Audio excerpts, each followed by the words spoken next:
Hey, here we go, folks. It's been a while. Go back into Rogue Trader.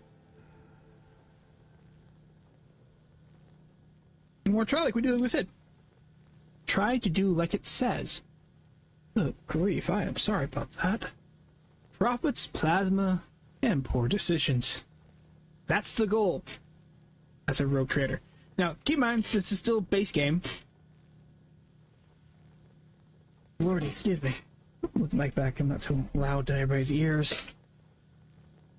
No DLCs yet, none of the season passes. I'll make those eventually, but just not yet. Money's tight. So, let's continue where we left off, oh god, months ago. Alright, we've already done this. We're looking for a navigator. Alright. Yeah.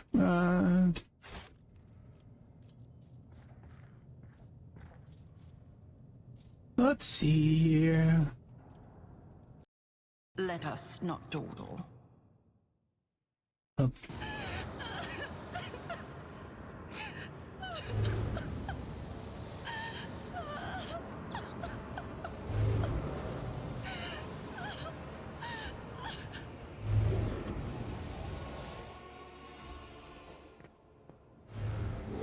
Excuse me. Cassia. The pale figure with unnaturally long limbs covers her face with her hands, which are deformed with talon-like nails. Her deathly pale face is coated with blood that continuously streams from her scarlet-misted eyes. Her spiny gills, slightly hidden under her disheveled hair, twitch nervously as you approach. Only now do you notice the third eye on the young woman's forehead, hidden by a jeweled ornament. And when your eyes meet, you sense overwhelming, soul-smothering power. Alright. Willpower test succeeded. You are enveloped in despairing grief, and an invisible hand closes around your throat, cutting off your breath. Your limbs seem to fill with lead. Your heart hammers in your chest, and the desire to turn and flee from this room, from this station, almost gets the better of you. At the last moment, you master your emotion and your will pushes back against the illusion, forcing it to retreat. Let's see. Idara emits something between a moan and a drawn-out whisper. Ow, ow, ow! As if my own little pals weren't bad enough, now this one's barging into my head. Somebody stop her! Argenta. Heresy. Argenta looks at the tall figure with a strange mix of anger and sadness, then lowers her head.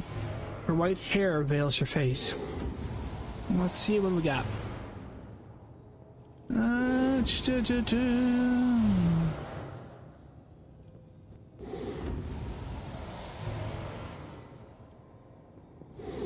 I'm gonna go persuasion. Never. See, Lady Cassandra, I'm here to help you. Please calm yourself.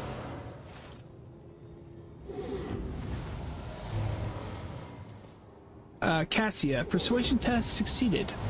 She rarely shakes her head and lets out a drawn-out sound similar to both a sob and a howl of a small wounded animal. What is happening? Was someone calling my name? Are all the betrayers dead already? And you? Who are you?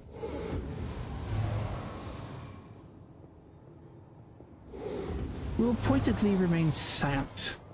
We're going bad decisions here. Hey, Confidential. Cassia. Cassia raises an eyebrow in confusion. So you are a servant? Open your mouth. I need to make sure your tongue was Chirurgan and you were properly branded with the house. What is this? I feel faint. I have something. I am a rogue trader. Damn it. Theobald or Celio. The heavyset man, who has been kneeling nearby, erupts into low sobs, his eyes swollen from crying, dart desperately around the room, as though the veil of ignorance has just been ripped from them. The child. Lady Cassia, where are you? Sacred child. Throne preserve. Despite his venerable age, the navigator leaps up and rushes to the young woman's side. You! The old man shifts, revealing his face to you. It is threaded with jet-black veins, and his bulging, milky eyes bear striking resemblance to those of a dead fish. A sickly sweet scent assaults your nostrils, as if the old man's flesh is rotting inside his decaying husk. My eyes fail me, for they are unable to make you out as either enemy or ally. I'm warning you, one wrong move will bring the wrath of House Orselio down upon your head. Day's been busy, actually. We had a couple errands we got to run, dinner cooked, hence why I'm not starting until like 9:30 tonight. D&D was canceled, but that's not to be too terribly unexpected. One of my friend who's in it moved cross country, so he's still setting up, so we knew that was going to happen. But overall, my day has been fairly decent. Idra. Watch out, Lord Captain. This one's so dangerous it's making the Whisper shriek like crazy. He might just open that eye of his. Threatening the head of the dynasty is a grave offense, esteemed whoever you are. Abelard places a hand upon the weapon. Let's see here. Okay. Commerce. Test succeeded. Should at 100%. I'll grant you that you do not look like pirates who have come coveting the riches of a wrecked station, or like scoundrels in Felix's service. So who are you? Abelard, introduce us. Abelard, Her Ladyship Rogue Trader Isabel von Valentius, heir to the greatest protectorate of the Cronus Expanse and bearer of the sacred warrant of trade, extends your greetings. Another rogue trader in our corner of the galaxy. How interesting. Your kind always make an appearance in desperate times, ready to cut a deal that benefits one side alone.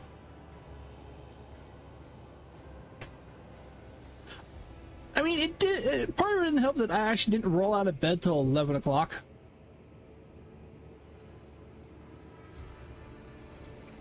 So, yeah.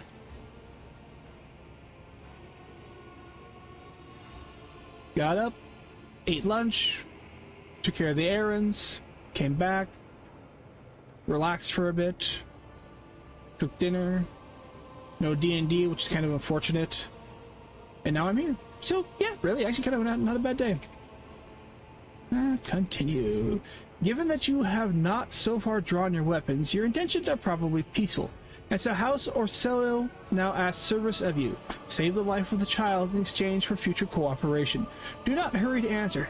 Think on it. You can make yourself an ally or an enemy of our house today. You decide.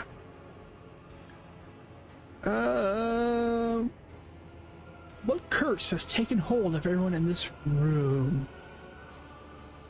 Theobald frowns. Curse? You do not understand the sacred gift given to our child.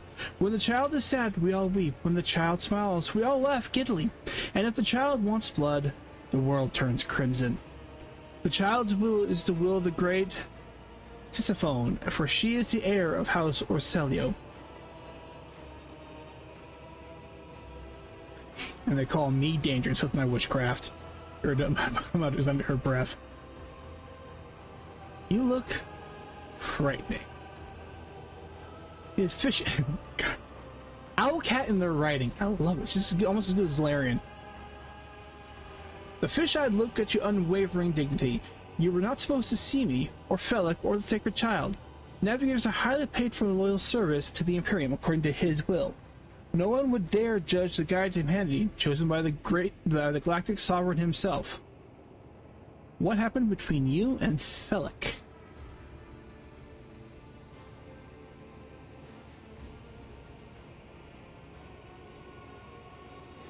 See, there is nothing wrong with that either. So Ms. Mana got up at about 7, and then when I got up at 11, she came back and took a 2.5 hour nap before we did our errands. So there's nothing wrong with that. That's right in her schedule. So one thing we never really realized when we were children, as we grow up, the joy of napping. Felix is my wayward student. He came to Urek 5 as a child, as a callow youth. I personally mentored him and entrusted him with the care of the child. He was like a son to me, but he proved to be just another traitor. He sought to steal our most precious treasure, the heir of our house, our sacred child, to revel in the power with others like him, casting our house into the abyss, to prevent the centuries-long tradition of our family. You can see the fruits of his villainy for yourself. He decided that he was not bound by his duties to the legacy of the greatest of our novators.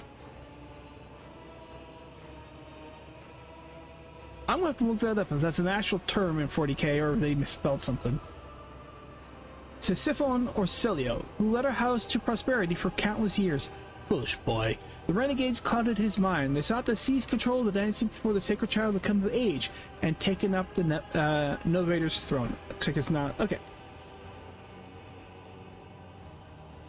Let's see here. Bellic accused of treachery, Theobald. Defending myself before strangers. Never thought I would fall so low. The old man looks at the unmoving Cassia and shakes his head in resignment. The child's life were not at stake. Very well, I have no choice. Or proof of my innocence. I can give you my word as a member of the Navas Nobilite. If the honest word of an honorable man counts for anything with you, I guarded the station against calamity and incursions from without to the best of my ability. I forced the wardens to strictly observe security protocols. I personally selected every servant, and I faithfully protected the child during the coup. What service would you ask of me? Hope glimmers in the navigator's milky eyes. Save the sacred child. Take her away from the station. I fear I do not have long left. A bluish rivulet trickles down the old man's chin as he wipes mutated blood briskly away from his sleeves. You glimpse strange burns covering his flesh under his clothes. The slightest movement must cause him unbearable pain. Save the child. Deliver her safely to Regent Aranto, acting head of House Orsello in the Cronus Expanse. Rest assured that the reward will be worth your effort.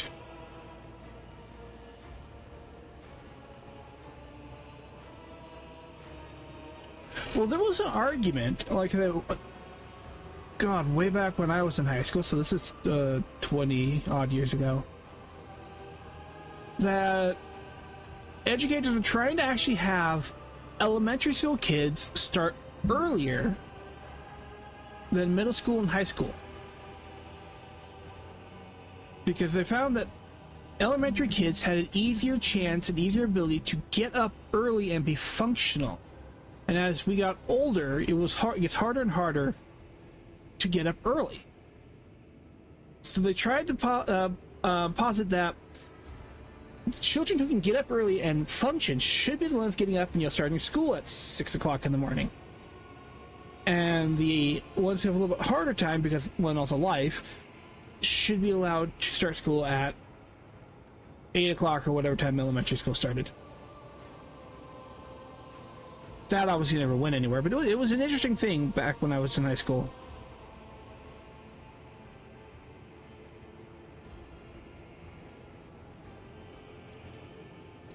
I know we came here for a navigator, but after everything we've seen, I've got some reservations about this girl. Argenta looks at Cassia and painfully furrows her brow. Such a fragile thing with such a heavy burden upon her shoulders.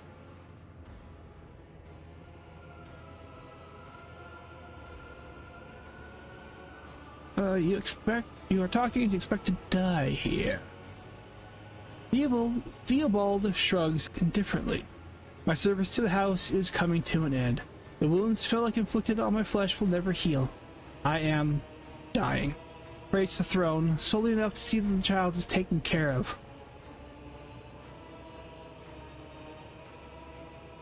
Yeah, it was a big thing back because of when I was late junior high, middle school, depending where you're at, and high school.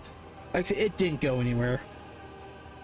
Most of the parents right for like, why am I going to get my kids off to school, out to the bus in the 5 o'clock hour so they can be there at 6? It came down to a safety thing, okay? The high school student who's, 16, 17, 18, give or take, sometimes nights depending when your birthday falls, is more likely and easier to defend themselves than an elementary school child. So that was one of the reasons why it died. It died fast. But personally, I like the idea that they used. I don't know. I think they still do. Like Spain used to have, where like middle of the day you had like a 2-hour lunch. It wasn't like a lunch. You home, you had lunch, and you napped for like an hour and a half, depending on how long it took you to eat lunch, and then you came back to work and finished your day. So they have 2-hour lunch, you have a half hour to eat, and an hour and a half to nap. Yes, siesta. I'm all for that. As much as I don't want to be at work with, at the same time, I'm okay with an idea of a siesta. Because yeah, when you hit like that middle day, you're like, I'm ready for a nap. Alright, I believe I've made my decision. Is that so? Please share your thoughts. Cassius shall come with me. Good, that is good. The old man nervously licks his lips, but do allow us to say our proper farewells.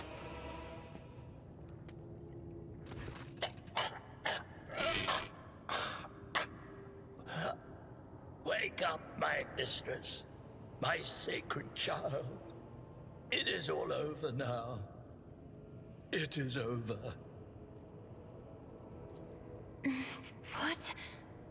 What happened? You. I remember you. Have you come to save us? Maybe. Child, please, listen to me very carefully. One last time. You will now embark on a voyage with this lady to rejoin the house and its regent in the Corollas Expanse. I will not be able to accompany you on this journey.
Alright. You have a good night, Confido. Sorry to pop away. My oldest came in and asked if I had a spare mouse. So, you have a good night. I will talk with you later.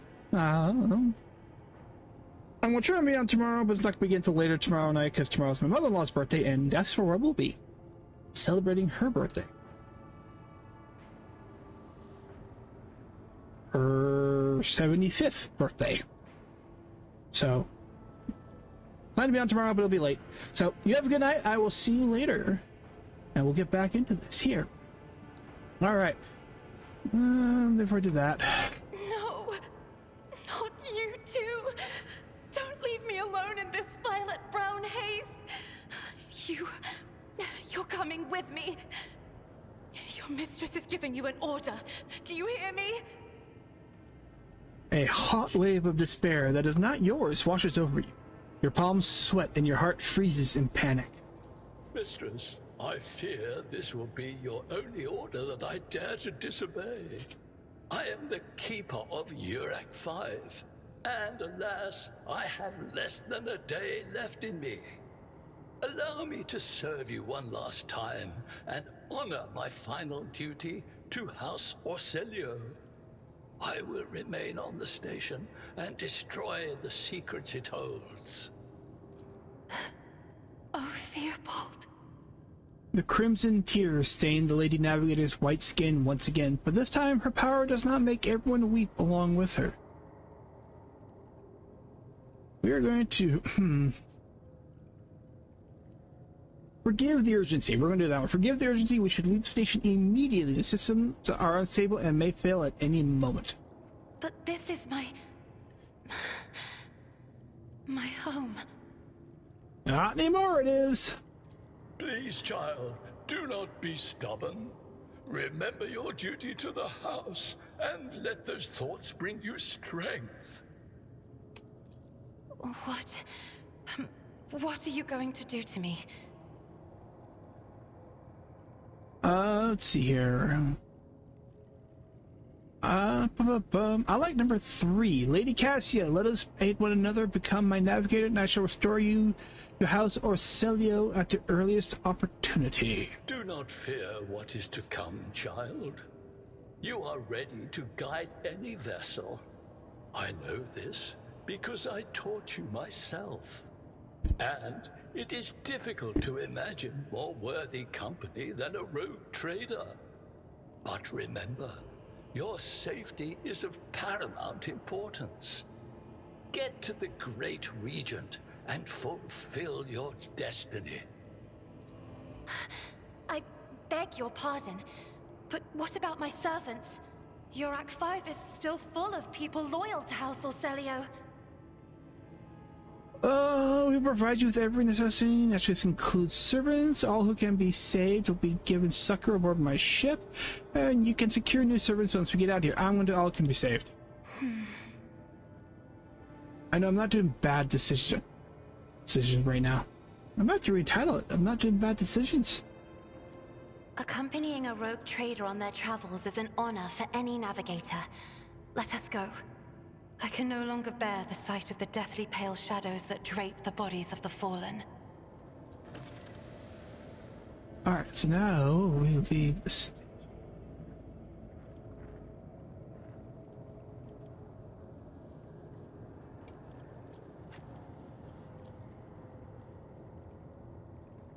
It's as if the painting was rendered by several different hands.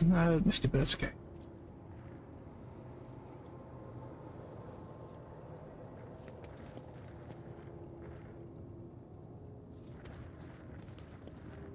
I don't think there's anything else around here. Okay, level. I don't want to level up.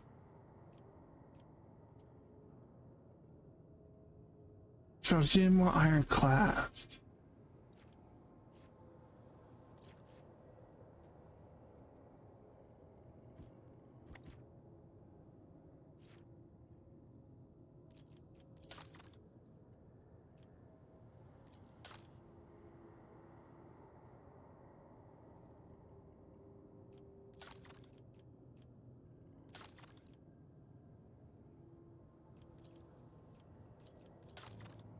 What was I mainly working for? So I was working as the operative, that's right.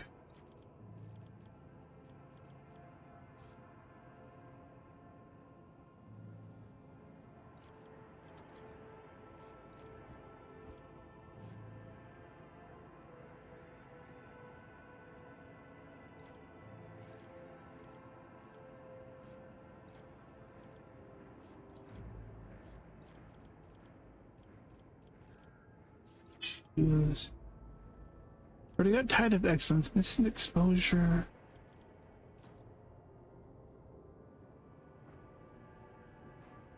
Okay, the recommended features. What are they looking at?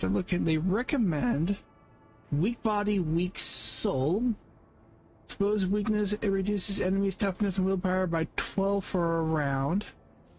Exposed weakness costs 0 action points.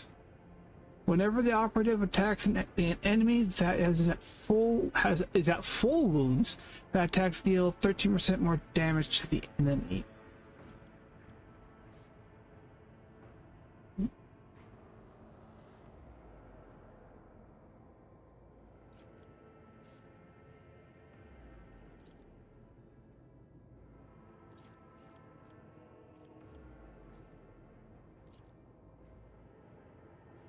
Oh, okay, what do I want? I want to go intelligence or perception. Characters accurate reason and knowledge, perception. So that's awareness skill, dodge.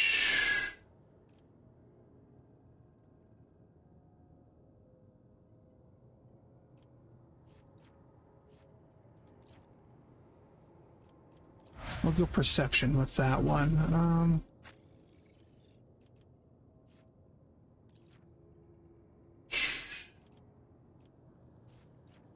Let's stick with what they recommend.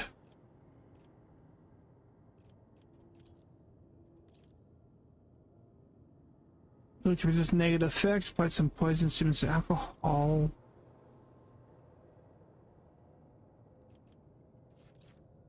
Go carouse.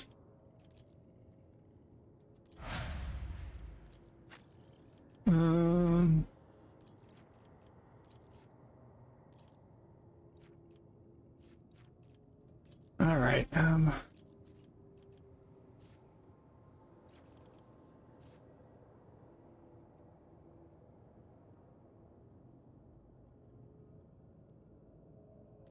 Let's give that a shot. See what happens.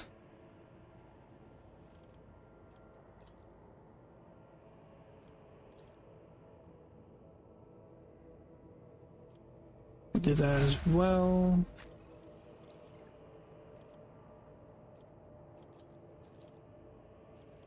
We'll bring her ballistic skill up.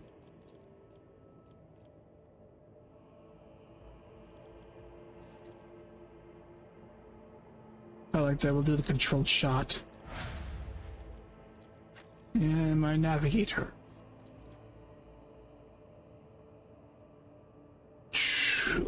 Fellowship affects persuasion, coercion, and commerce. Willpower to withstand. We'll increase her willpower.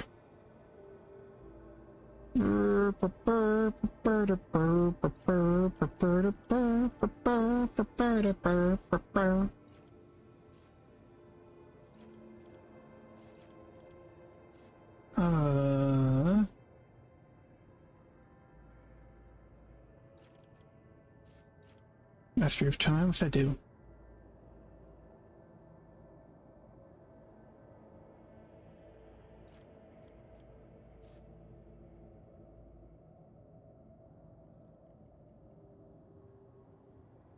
Ooh.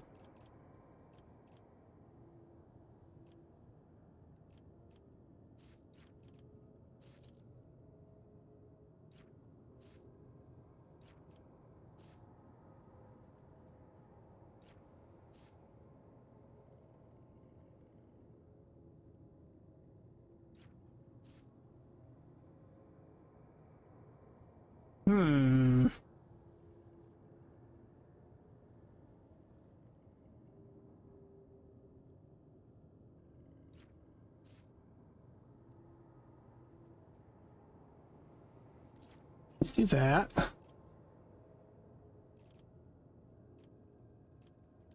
That one will do fellowship. Okay. I always have a backup plan.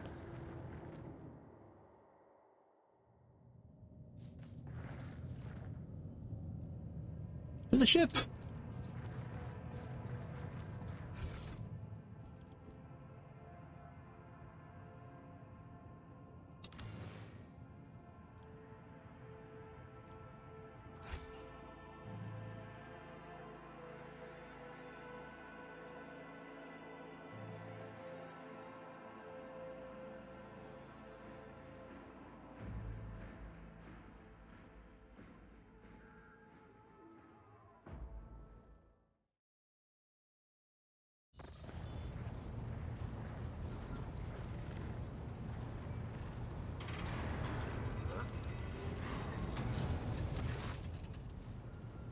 Boxmaster Vidis. Lord Captain, Lady Navigator, welcome aboard. The Sanctum Navis has been prepared for the communion ritual, but if the Lady Navigator wishes to rest in her quarters first. Your heart starts beating furiously, your breath comes short and choppy, and your fingertips tingle unpleasantly. You notice that Vidis is shivering slightly, and the crew is glancing around in puzzlement, searching for the source of the sudden wave of unease. Cassia, without even looking at the Boxmaster, Cassia waves her away. First, I wish to speak to the rogue trader. Leave us. Of course. When you're ready for the ritual, please let me know.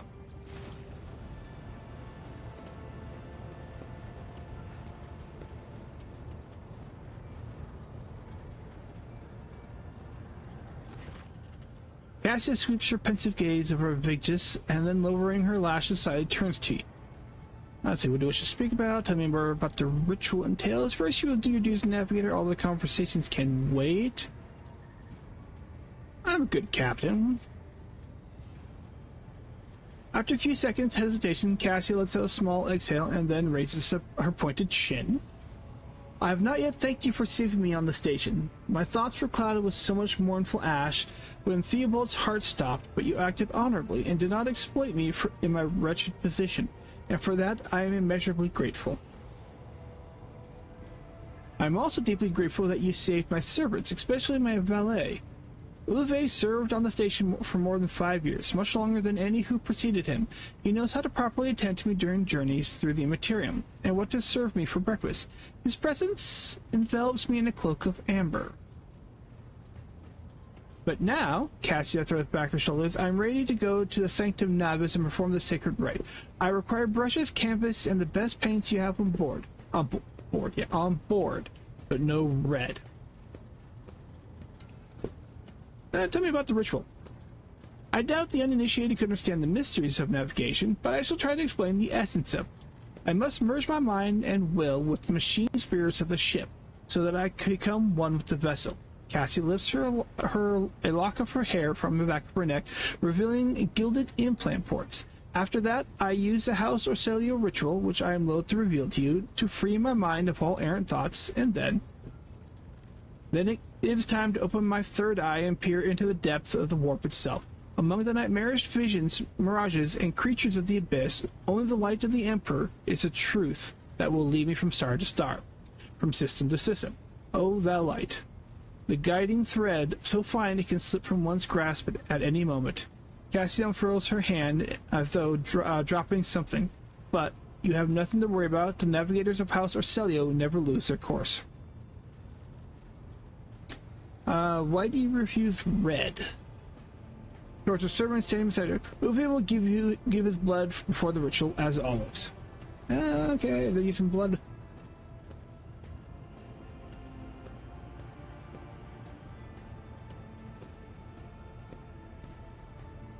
I shall ensure all necessary items. I want to make sure I live. Cassia nods and thanks.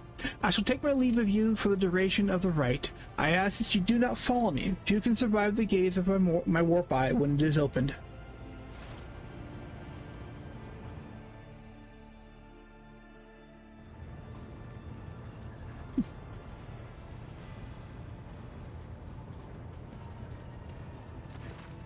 Boxmaster Vidis. Lord Captain, I will oversee the open channel between the Lady Navigator and the bridge.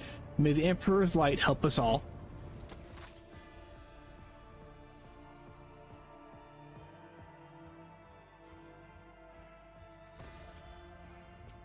Alright. Cassia. The Voxcaster in the Sanctum Navis picks up susurration of clothes, pious chanting, and the metallic clicking of implants. Then the serene voice of the Lady Navigator breaks silence, initiating communion ritual. Come here, Uwe. The exulting ring of metal freed from the scabbard, the low sob of the servant, the rhythmic drip of liquid on canvas, the faint whispering of the brush. Go. Footsteps hurry away.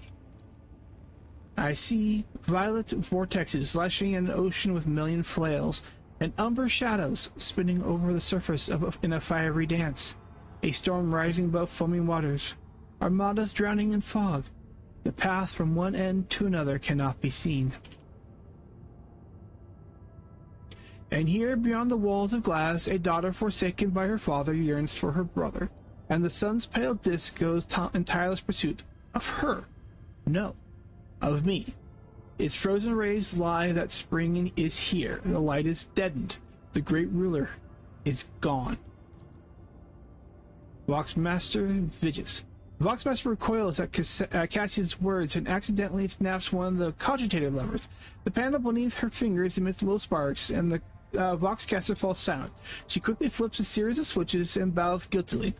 My abject apologies for cutting off the broadcast, Lord Captain. I have never heard the warp speaking through a navigator before. The connection is restored now. It will not happen again.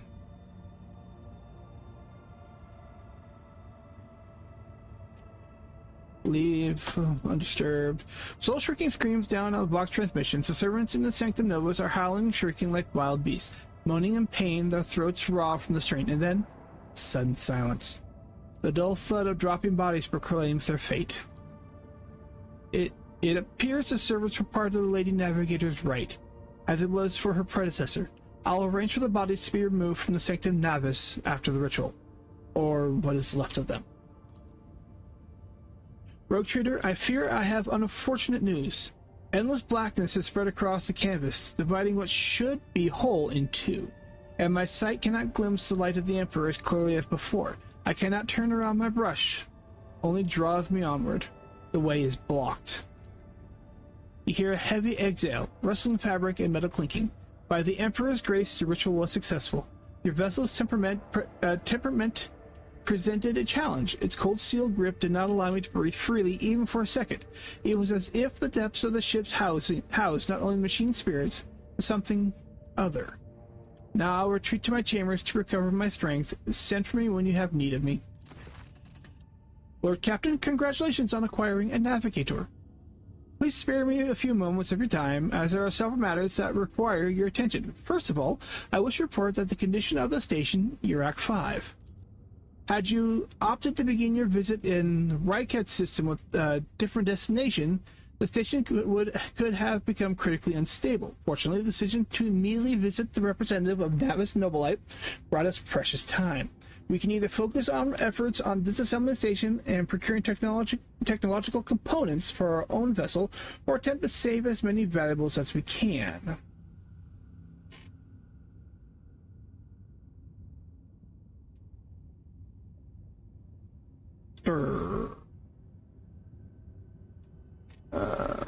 I am not above pillaging, so... But I think gathering components is going to be a better choice. As you command, Lord Captain. With your permission, I would also like to remind you that we are still looking for an Engineer Prime. Both the vessel and its machine spirit are in desperate need of oversight by experienced tech priests. We are also missing some crew, and much more importantly, we have not yet located Hendrix von Kaulox, the right hand of the Lord Inquisitor. We know for certain he was not in Urak 5, so we should keep this in mind when making any future plans. Thank you, Vigis. As it pleases you, Lord Captain. Alright, journal. We have Rykad Major, no scan required. Minoris, New Blood, Machine Spirit, Keeper of the Land.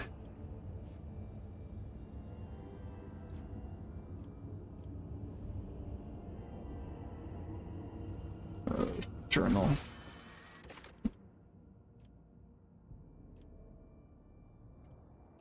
Alright, so we've completed...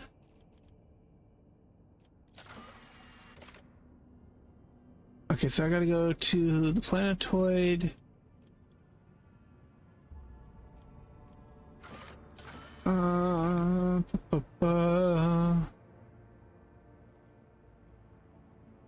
Rykad Minoris. Machine Spirit, Engine Seer, we found somewhere in the system. Lord Wizard Xavier Kalkazar is a powerful and mysterious figure who plays a pivotal role in the fate of the Cronus Expanse. His power is so great that it extends even over rogue traitors. no contracts. Okay, so we know we gotta go to the Rykad Minoris.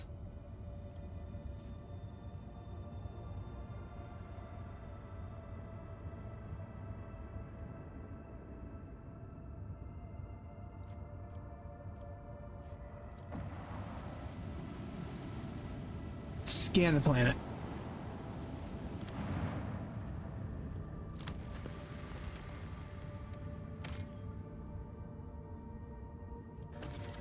That's a dead world, okay.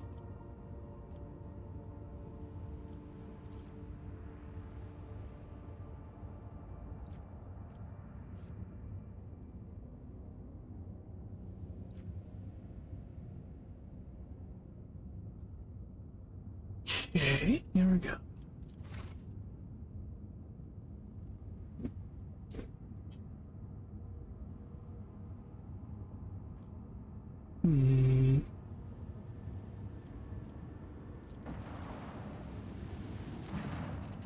Lord Captain, there's some commotion on the officer's deck. The Lady Navigator has left her quarters and is currently in the wardroom, where unintended crew members are shunning her in terror. Perhaps you should find out what brought Cassia to the deck and Della. We shall find out, shall we? Alright, let's do... drink water.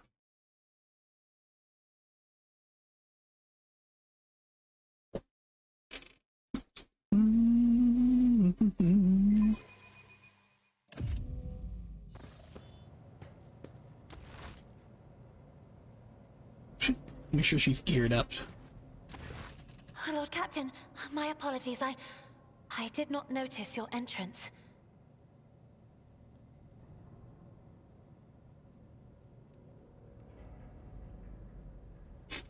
Let's see here. Please be here just in life aboard the ship. A last title alone is not enough to hold everyone's attention all the time. Point of the book. That's the point of the book. Oh, this. I found this fascinating read on one of the shelves, and I must say, it has caught my eye. Its every chapter is written in verse. I find it so beautiful and enrapturing. Urak 5 had a vast archive of its own, of course, although most of the works within had to do with scholarly disciplines of some sort or another. Only in my sparse moments of respite was I allowed to escape into the pages of more embellished works. Alright, the events that take place in Europe 5 must have shaken you greatly. Are you well? Your only attendant is your valet from Europe 5. Do my service not measure up to your standards? I hope you have ample time to calm yourself and your powers. So that's the first one. One should not underestimate the navigators of House Orselio, Lord Captain. Like a shawl of pale smoke, a faint malaise hangs upon my shoulders, but it will not be the slightest hindrance to my duty to humanity, and my duty to you. Let's go number 3. There are people on this ship who are far more impulsive and dangerous to others, and far less devoted to the God Emperor than a herald of the Navis nobility. But I did not need your words to see the shades of umber unease that whirl around your subjects whenever I am near. Were I not acquainted with such a reaction, I could have found their behavior in your question just now insulting. No, it is not that at all, Lord Captain. It is just that Uwe is quite capable of carrying out his duties by himself. He is well accustomed to my whims and preferences. Alright, succeed in my perception check. Cassia cringes ever so slightly, adjusts the adornment on her forehead. Nakoya hides her clawed fingers in folds of her clothes. The unnatural appearance of the navigators often becomes a topic of gossip among Loli's servants and officers alike. It is unsurprising, then, that Cassia prefers to accompany one who is used to how she looks. Lord Captain, would you kindly explain to me why you are pestering me with these questions? Inquiring about my mood and my needs, showing an interest in the books I am enjoying? You are behaving as if you possessed a shred of fellow feeling for one such as I. I beg your pardon, Lord Captain. That was no way for a navigator to conduct herself.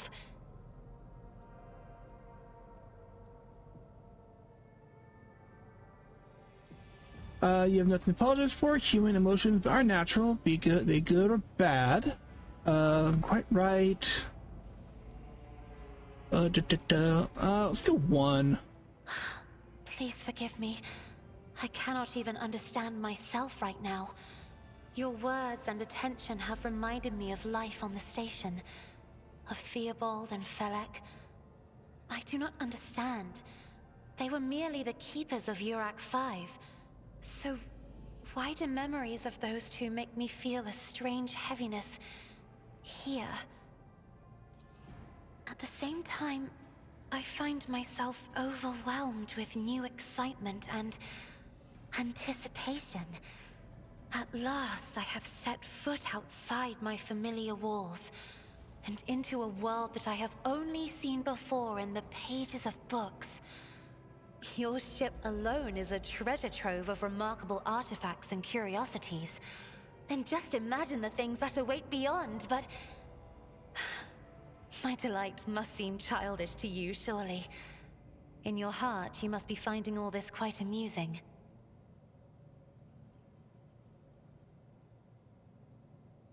Let's see here. Okay, what I find childish in manner of addressing me as if I were your friend in your mistaken belief that anyone here would be interested in hearing about your emotional turmoil.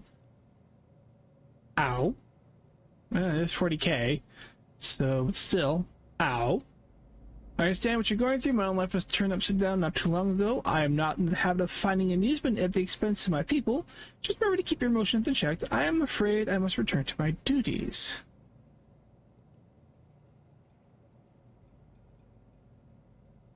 Oh, I don't like number 1. That's a little, trying to go for a middle asshole, but yeah, not too asshole. Indeed. I did not know.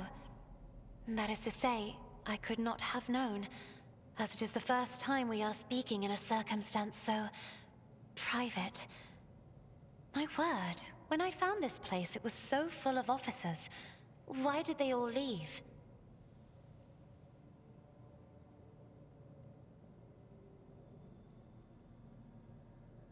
I do not tolerate idlers on the ship. Officers know it well. Perhaps my people did not wish to disturb you. I'm afraid I must return to my duties. I don't tolerate idlers. Then, I must take my leave as well. I am due to inspect the Sanctum Navis after the communion ritual and prepare the chamber for the upcoming warp jump. Thank you for your company.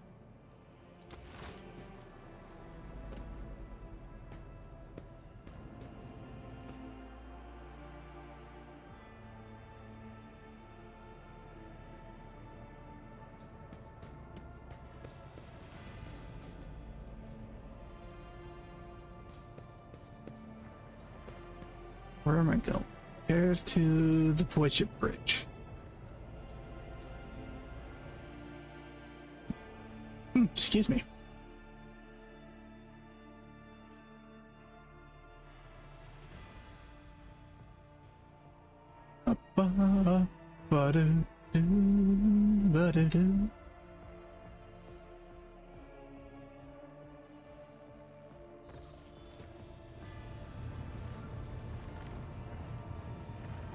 Alright, we're going to go finish our missions here in Ryked.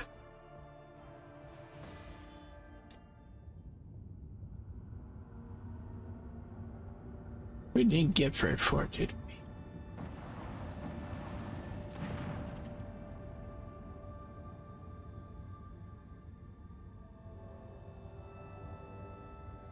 Lord Captain, sorry to disturb you. Vigis paused as if listening to something. It's pandemonium outside the bridge gate. One of the officers seems to be demanding an audience with you in person. I think I hear Master Versarian voice. In any case, I want to warn you in advance. Much appreciated.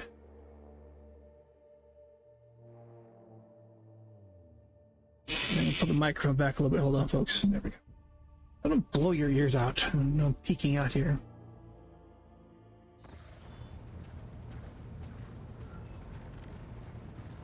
Keep in mind, I have executed some before.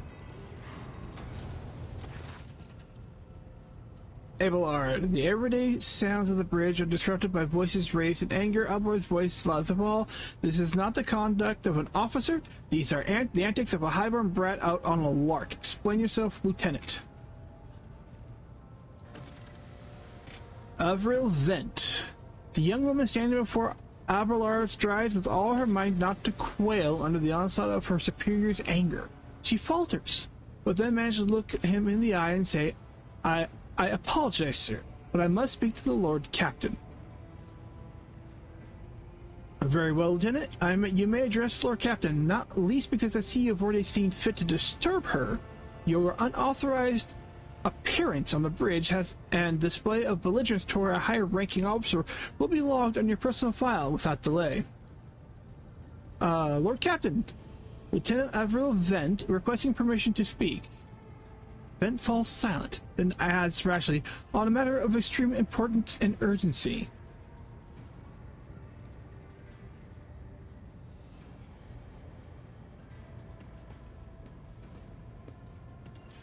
Oh, how do I do that? Okay, let's not just say. You may speak, but I want to hear a report, not shouting match. Having two officers bickering in full view of the bridge is unacceptable. I will not tolerate this kind of conduct on my ship. Abelard assigned Lieutenant inappropriate punishment. Lieutenant, you have 1 minute to state your business. Choices.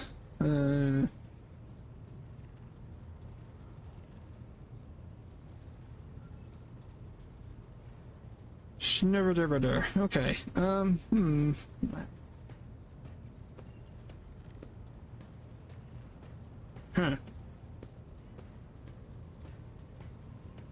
Oh, what did I do the last one? How mean was the last time I had to deal with a bridge personnel being like this? I don't remember how it.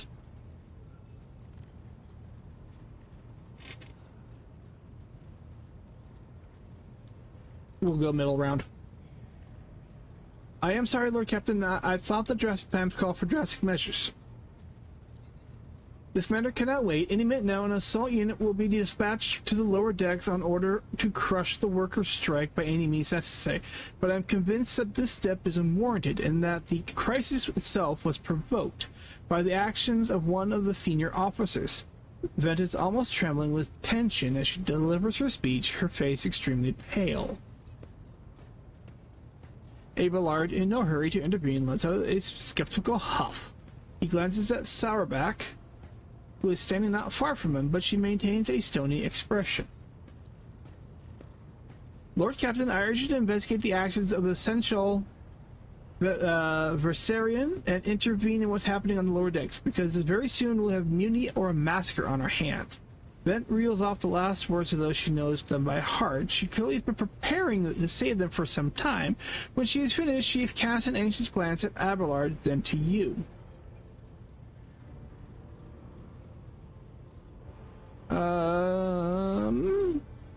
There's an insurrection in the making aboard my ship and no one informed me.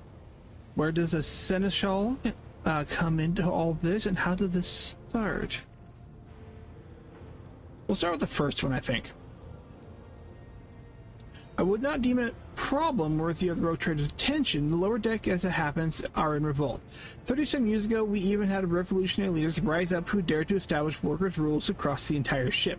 It took a month to restore order, but even 8 years later, we were still battling rumors that the hero had survived his execution, was on the verge of gathering people to fight against tyranny once more. Abelard scoffs. Needless to say, the rumors were baseless. As for the current situation, we have sufficient forces to deal with it. Okay, but on the ship, the word of the Lord Captain carries more weight than a salvo from 100 bolters. I'm sure that if the rogue trader addressed some malcontents directly, she could quell the unrest. I dread to think what problems you would disturb the rogue trader with next. Perhaps you'll ask the Lord Captain to break up brawls in the mess room. I have already given the means to resolve this problem. You simply need to use them. If I may, your ladyship, sending hit squads to crush the rebellion is a means of ignoring the problem, not solving it. Yeah, that's kind of true. How did this... let's see. How did this all start? The situation can boil over at any minute, so I'll give you the condensed version. It all began when the enforcers found a cultist amulet on the body of someone who'd been killed in a drunken brawl. We reported it up the chain immediately, arranging for a cleansing rite to be performed and opened an investigation. No heretics have been found alive, but the search has brought tension between enforcers and workers to a head. Where does the Seneschal Versarion come into all this? I shall explain, Abelard intones grimly. I beg you to hurry, time is running out. I will not hurry. Since my competence is under scrutiny, I shall speak for as long as I see fit. Snarky bastard. There is an established order on the way things are done on this ship, and one of the pillars of that system is that the rogue trader's attention is not distracted by trivial matters. If the Seneschal's role is to ensure that, I have always handled internal problems myself. So, of course, when I received information about cultists hiding on the lower decks, I took the matter in hand. So long as I live, not one of the vermin who murdered Theodora von Valencius will find refuge on her ship. You were far too heavy-handed, Seneschal Versarion. Arrests, interrogations, mass punishment for entire sectors has driven people to the brink. Now there is a strike on the lower decks, in Depot 4 to be precise. 3 workers are involved, but many more are passively supporting them. The situation could degenerate into an all-out insurrection, but when I reported my concerns, the only response I received was an order to dispatch an assault unit and crush the strike with maximum force. What is Depot 4? Depot 4 is one of the poorest sectors on the lower ships. It is home to clans of general laborers. They are not as valuable to the ship as the families who have served in specialized systems for generations. Excuse me, by the way, sorry about that. They are an easily replaceable resource, with one of which is now more besides giving succor to cultists and minions of the arch enemy. Depot 4 is poor and troubled, but at worst that means drunken fights and illegal rot gut brewing. We have handled the workers in Depot 4 in the past. We should have done so again. And the crackdown on Depot 4 hadn't been so harsh, and another important point to bear in mind, the problem is not limited to this sector. It is located on one of the most populated lower decks, and everything that happens there has a knock-on effect on all the neighboring sectors.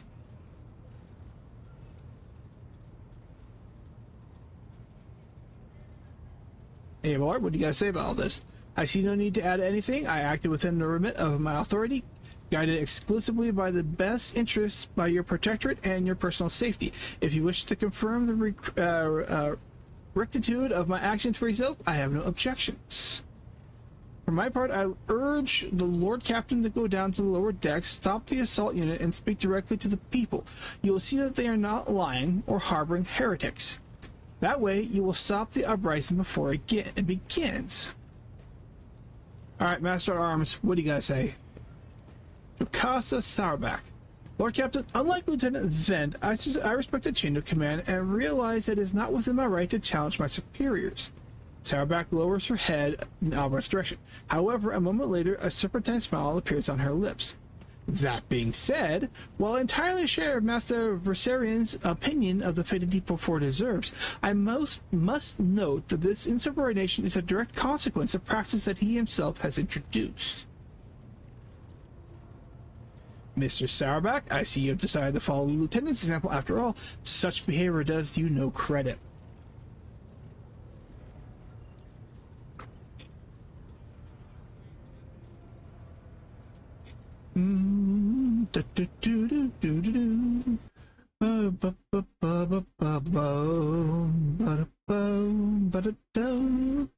That's not what I wanted. I want you right here. La-di-dee, la-di-doo. Da-da-da. No selling of services, folks. It's in the rules. That is a bannable offense.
I take no.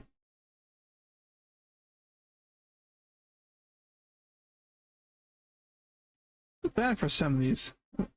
I have to wonder if some of these, people who are trying to sell, selling views on a third-party site, if their accounts have been hacked. Like that one. Cheese it real quick. Yeah, that one was from way back in 2020. So it's a 5-year-old account. So I have to wonder if some of them have been hacked and their accounts being used to sell third-party sites and whatnot.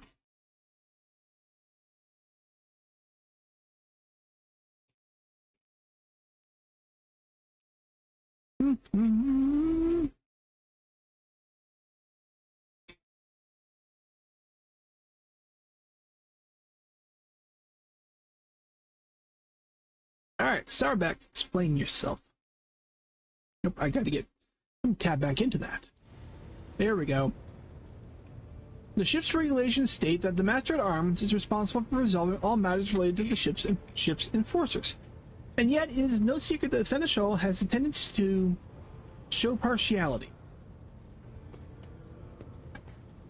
Those enforcers and officers whom he has deemed particularly promising are at times given permission to approach him for tutelage.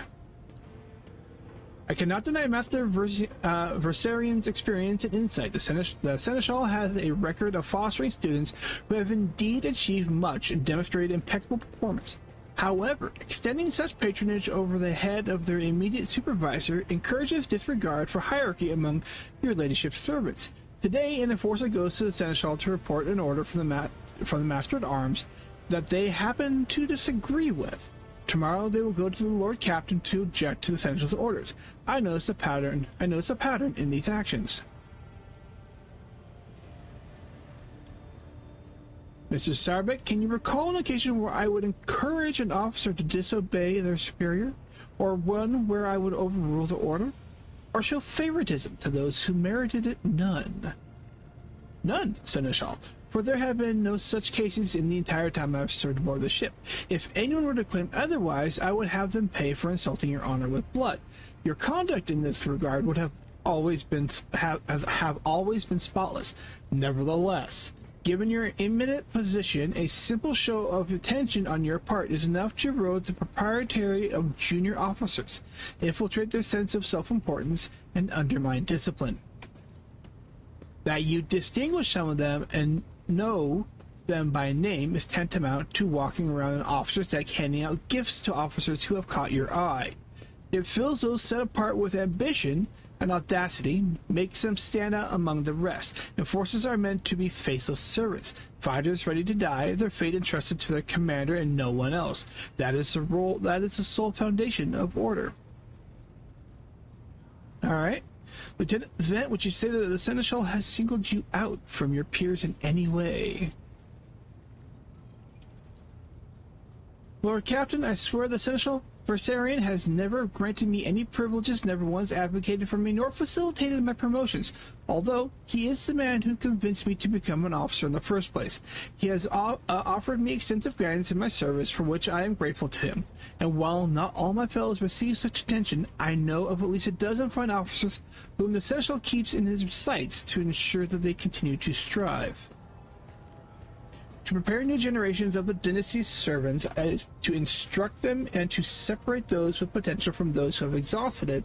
That duty is my duty as a seneschal. The ship has bays worth of pilots, enforcers, officers, technicians, and stewards whom I have excuse me, goddamn hiccups. Ow. Who I have raised personally. By the throne, every third person standing on this bridge right now was my student at one point. Okay, I see. Evidently my officers are anything but shining examples of unity and adherence today. I have only myself to blame, I suppose. We got, okay, I've heard enough. Go down lower decks, deal with the problem personally.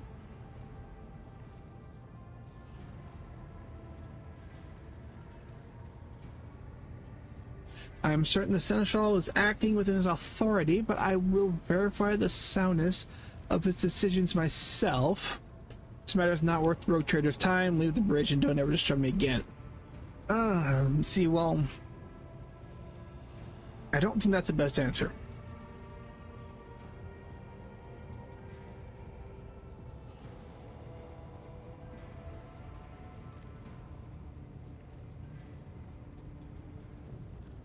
Let's say here. Oh, excuse me, didn't mean for my voice to crack.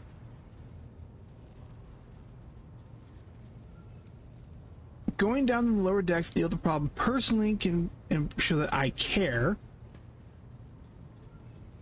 which can slower the revolt. That I'm not some I'm a rogue trader. I am heartless. This is 40k.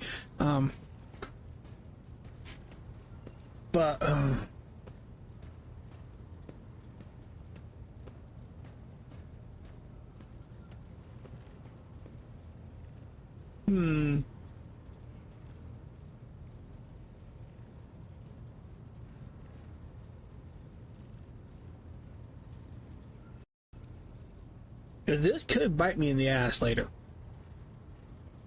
I can go down and take care of it, and it could be a trap. Could cause. Knowing how Owlcat writes their games, if I go down, it could be it's a good result. They're like, oh, the rogue trader is all for, seeing our plights and what have you. But at the same time, it could be a trap. And it could end up in a bloodbath, and they look at me like I'm a monster. At the same time, so the way Owlcat writes their games, there's choices. I'm gonna go for it. I'm gonna let him do his act, but I'm gonna verify. Throne preserve you, Lord Captain. I thank you for your support. An enterprise bordering on the sophomoric, but please yourself, Lord Captain. However, I categorically insist that I escort you. By all means, I intend you to. Lord Captain, I regret that the enforcers were unable to handle the situation, which then led your and the Seneschal's involvement. I consider it my duty to go deeper for myself and see to the expedient resolution of this incident.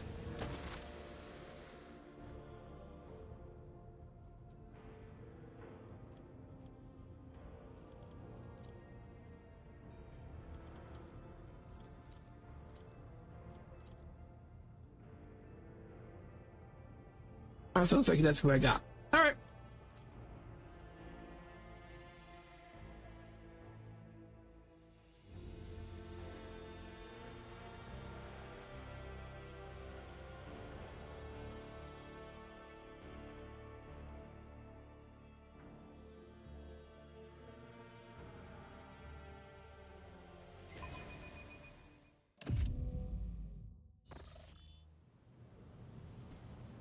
Alright, we're down here. It's awfully spooky.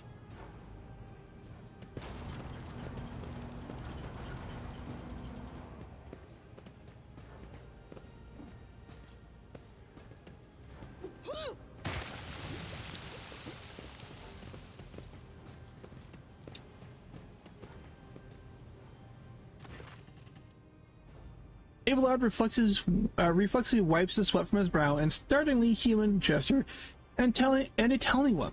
A rare moment where he allows his age and wariness to show through his armor-like veneer of self-assurance.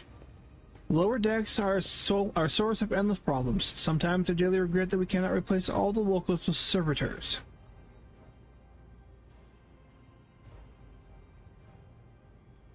We're going to keep moving. I need to get to the bottom of this. But before we go, I'm going to make sure everybody's headed out.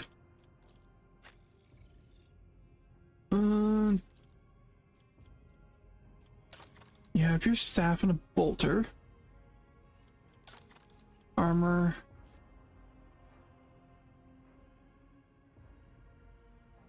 Okay.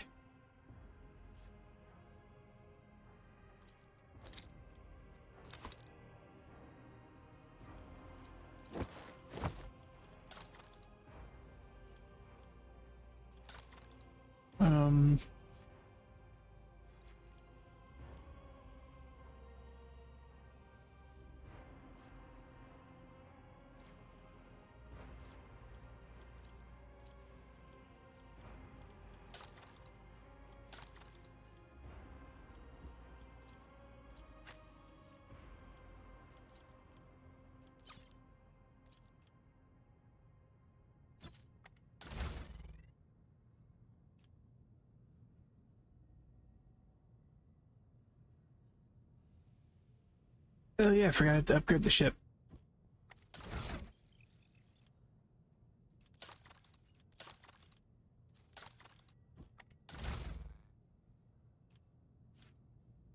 Do I want to upgrade the hull or do I want to upgrade the RAM?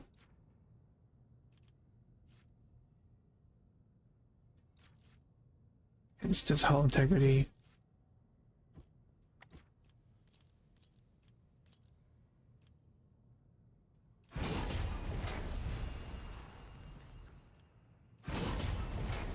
It's gonna upgrade both by one. Do I have anything worthwhile here? Keep that as is. And developing.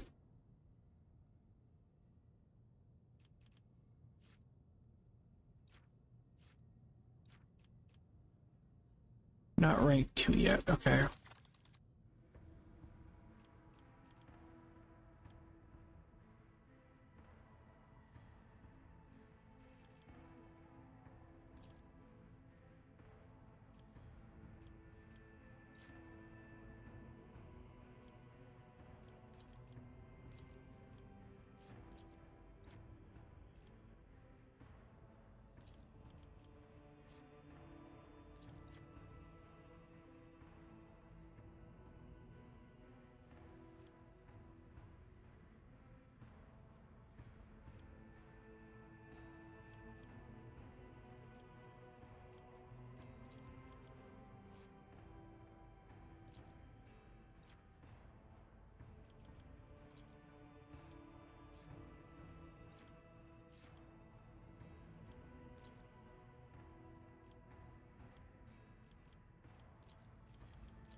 Is there money to be made?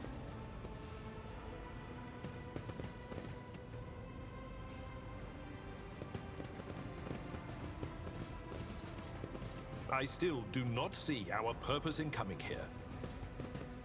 Relax, old man. Going for a stroll on the lower decks every once in a while is good for you. Lets you see how the simple folk live. Diplomatic. Actually, I should do it before we get too carried away here.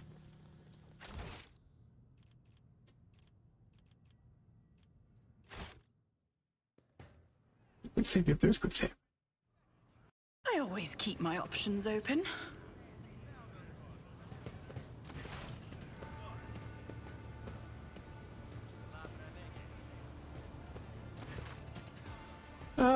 Vril Vent, the sounds of heat discussion reverberate through the ship's bays. Lieutenant Vera Vent of the ship's enforcers is barring the path of her superior master-at-arms, Jocasta Sourback, who has arrived clad in armor. Judging by their expressions and tone, the standoff has dragged on for some time already and has now reached a boiling point. Lieutenant Vent, my patience is wearing thin. I have given you an order, now get out of my way. I cannot comply with that order, ma'am. Vent looks shaken, but there is fire in her eyes. This is my deck and my sector. So long as this area remains under the Lord Captain's special oversight, no action can be taken without my express permission.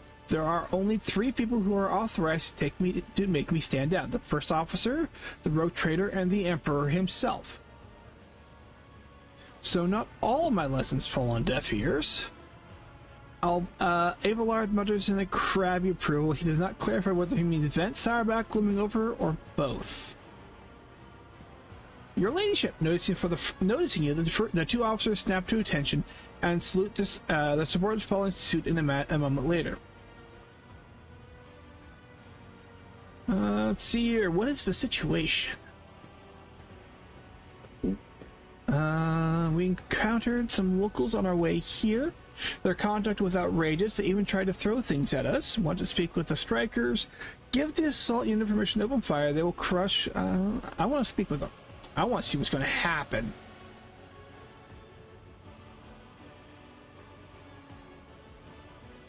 Right you are, Lord Captain. Allow me to wish you good luck.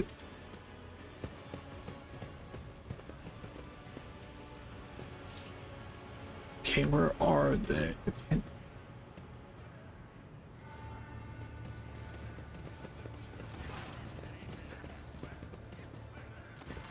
A dozen pairs of eyes stare apprehensively at you. The people before you are typical inhabitants of the lower decks. You take in their simple clothing, crude weapons, and faces that display varying levels of mutation, from the barely discernible to the strange to the outright grotesque.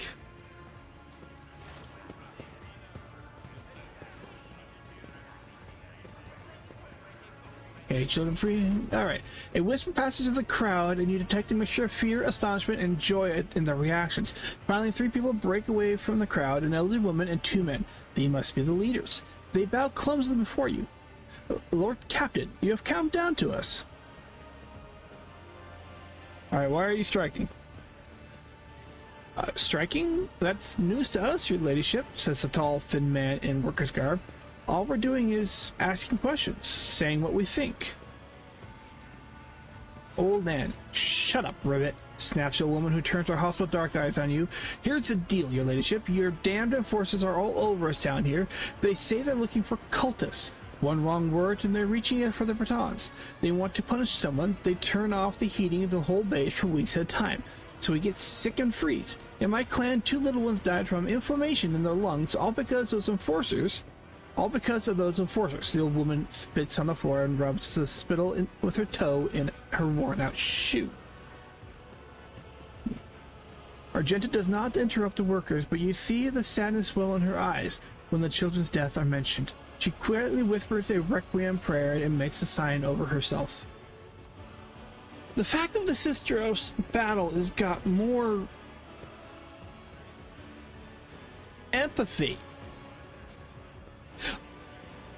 And that's saying something.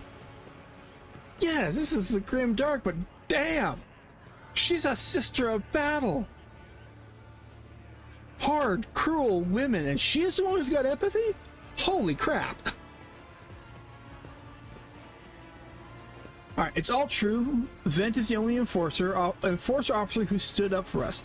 It's clear as day who had a mother from the lower decks and who grew up amidship and has no feelings towards us. The grim man with a scarred face throws up his arms. Your ladyship, we're no villains here. We're honest workers, your servants. We've plotted no disorder, we went on strike openly, and now we've got guns pointed at us. All we're doing is asking to be allowed to work in peace without being harassed.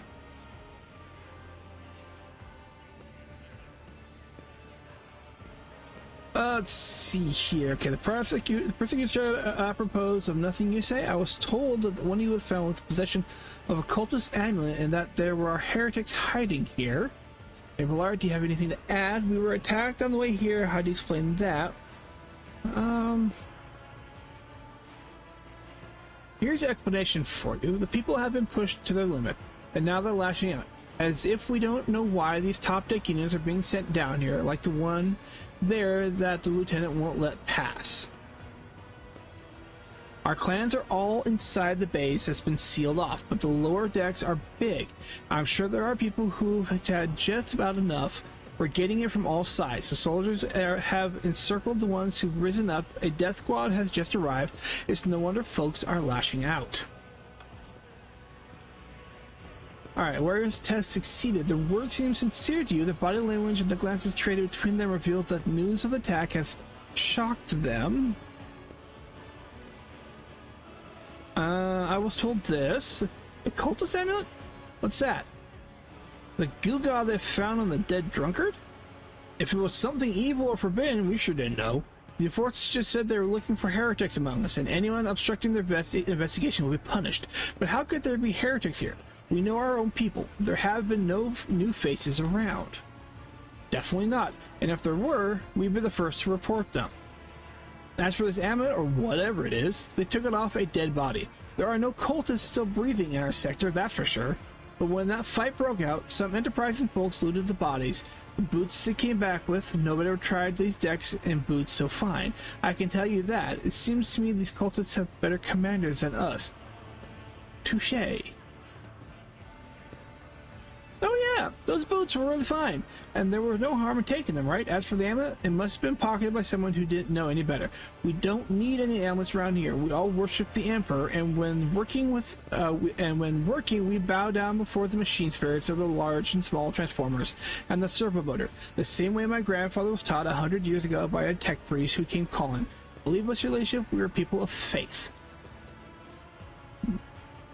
Argent, the naive children, weren't you taught from an early age about the dangers of the arch-enemy's creations? Weren't you warned that any unfamiliar object could be one of them? We were told, Holy Sister, but it was long ago. The last time we saw a confessor in our sector, it was just after I had had my third little one.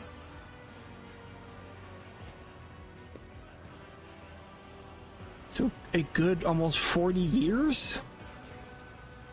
That is regrettable, but you cannot lay the burden of leading a righteous life on the shoulders of the Holy Fathers. Who will you blame when the beasts crawl out of those amulets you stole from the heretics? The Holy Father who is not there, or the scavenger who brought the evil down on himself and his neighbors? Abelard? I authorize the use of all necessary measures to locate Chaos Worshippers hiding in the sector. The specific The specific steps taken by the officers were not reported to me. Abelard frowns, clearly disgruntled by having him to explain himself in the workers' presence. Nevertheless, I am certain that their actions were justified. Cultists are no drunken stevedores. Stevedores? They are the enemy and a threat to the ship. Neutralize them demands decisive action. Was it necessary?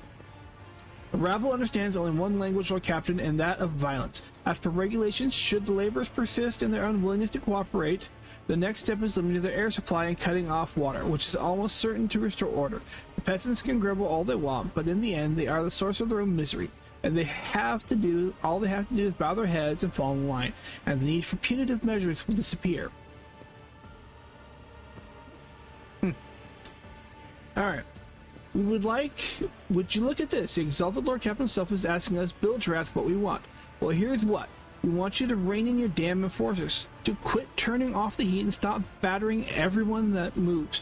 No, that's not it. We want the enforcers gone from here. We want to be armed. Give us arms and we'll govern ourselves. We'll defend ourselves if these cultists show their faces. I've been the leader of my clan for 20 years now. Getting rid of these club-wielding thugs will improve things around here. You've gone too far, old man. They'll never let the maggots on the lower decks live without the enforcers bringing down their necks. They probably even insist on enforcing on the upper decks too. As for weapons, what do we need them for? Before the first day is out, we'll have someone shooting their neighbor out of stupidity or drunkenness. We don't need that, and if the enforcers stop hassling us, that'll be enough. In return, we'll find the scavengers who robbed the cultist bodies. We'll talk to them, one lower deck to another. If there are any more of those damn amulets, we'll hand them over to the enforcers ourselves. Now you speak for yourselves and your clan. I speak for me and mine. I don't want empty gestures. I want real change. They'll promise us the world now, but as soon as the Anointed One returns her back, these brutes will be on us even harder than before, all because we dare to speak out. Let's see here. Rivet. The tall worker's eyes dart between the arguing leaders. Every few seconds, he opens his mouth as if planning to agree, but each time, he falls silent, simply making a few vague noises of approval.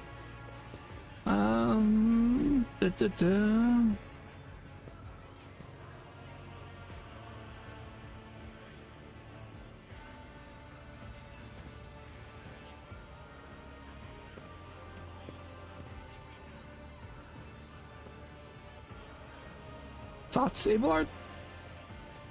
The story about going scavenging for boots and accidentally picking up the heretical amulet doesn't convince me.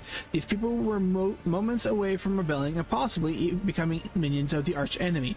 We must not give them what they want. Even if they did acquire something innocently, purely out of their own stupidity, that does not mean they are not tainted with corruption.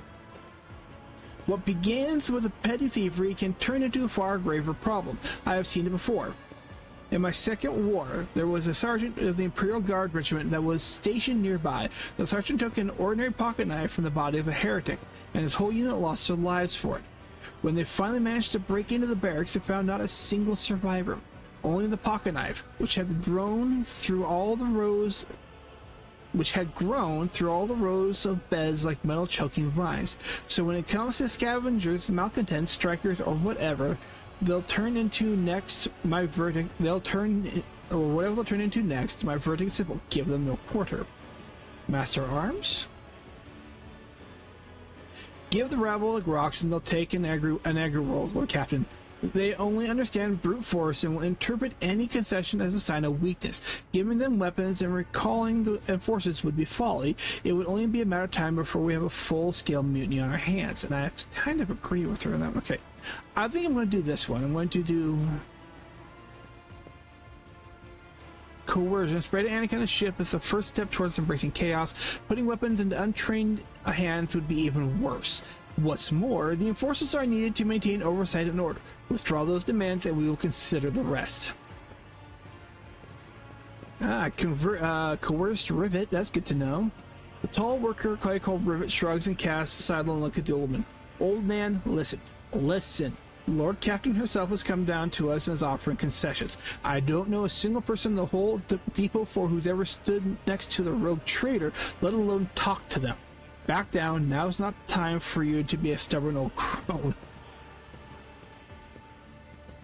Stagger, listen to us, old man. The three clans of Depot 4 ought to act as one. We have made up our minds. It's your turn to decide. You don't ask them to disband the enforcers or give us weapons. We don't need any of that. Old woman hisses in dissatisfaction. You two are ganging up on me, is that it? So brave you are against an old woman. But I'll shut up. I will indeed. I won't go against two clan leaders on my own. If you want to make peace with the enforcers, make your peace. She's going to be a problem later. I can foresee that. She's going to be a problem later. That's great. Just fantastic. Lord Captain, we all agree. Alright, as inside the prosecutor stop, we'll expect you to assist in locating the remaining amulets weapons left by the cultists. I lost profit factor. I think that'll be best. I'd rather not have mutiny on my ships. Well, yeah, I lose a little bit of profit, but in the end I gain a little bit more, I think. I don't know, we'll find out. Of course, your ladyship will root out any nasty business faster than the enforcers and will leave no stone unturned.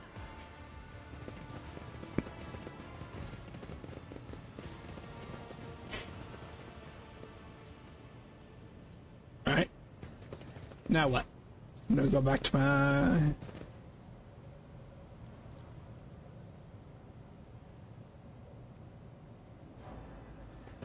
Stop. There. What? just as I planned.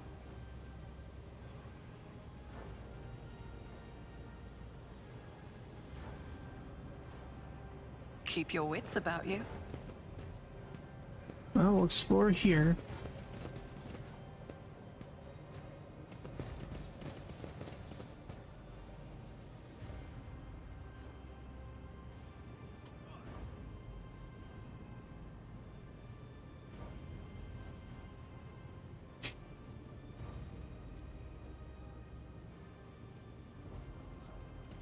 Yeah, I'm not trying to make good decisions. I know that doesn't always work out.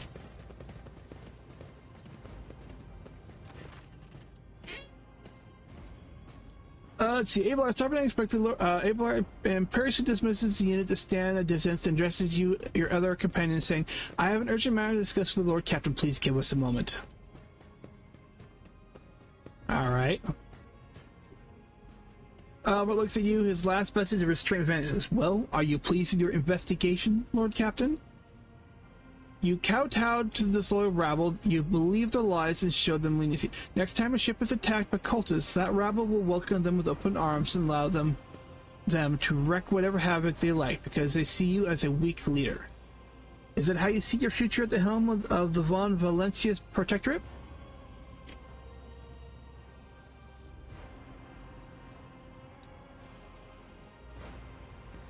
Did you speak to your Lord Captain in that tone? Why are you so angry? I saw a problem. That one will not work. There is some truth to your criticism. Let's talk about your role in this instead. You allowed this revolt to happen. Your actions practically guaranteed it would. I like that one. I would have handled the situation myself had you not decided to intervene. Abelard says irascibly. Remember Lord Captain Theodora? Do you think she ever set one slippered foot down the lower decks? No, she did not. Such a matter was left to myself, the junior officers, while she dedicated herself to her grand design for the Protectorate, as any true strategist and rogue trader ought to.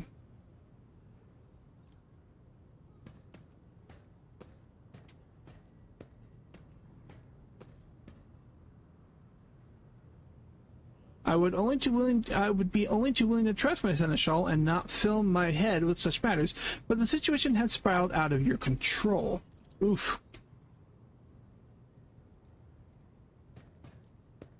Abelard's face relaxes slightly. You're right.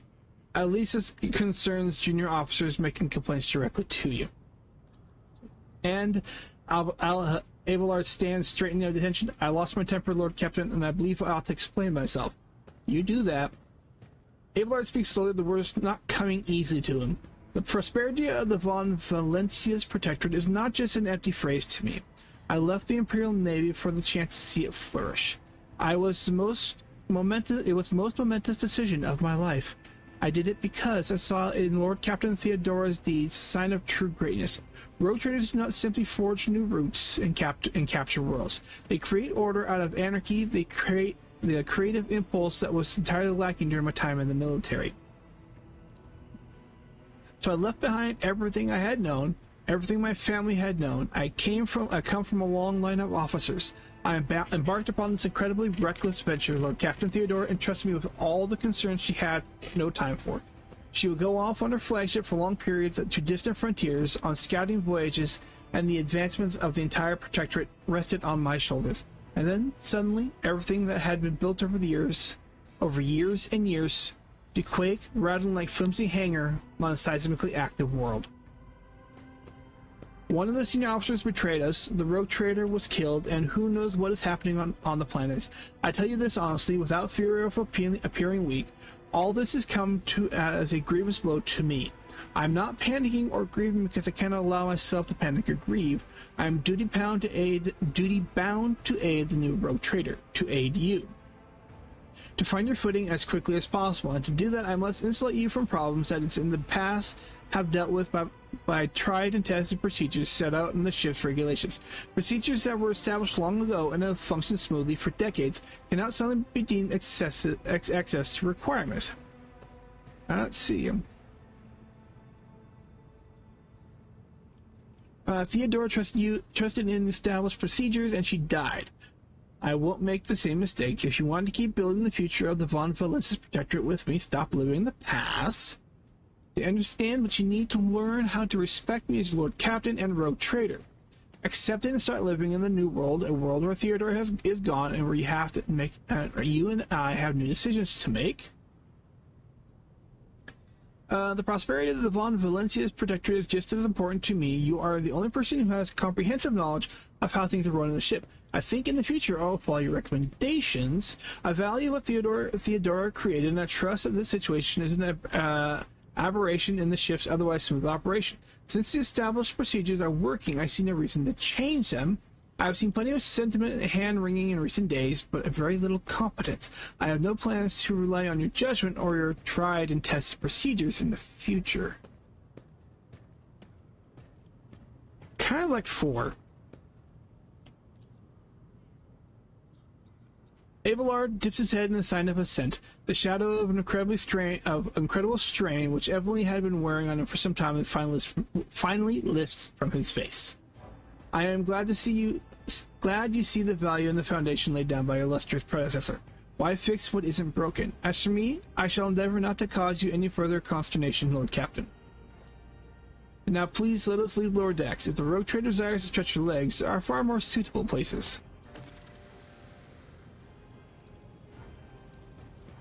Let's actually take care of leveling.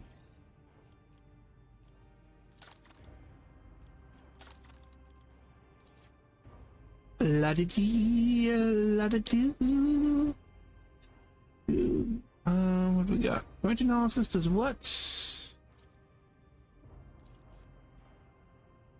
On the opposite next turn, their allies' attacks also remove exploits. Okay. Precision attack.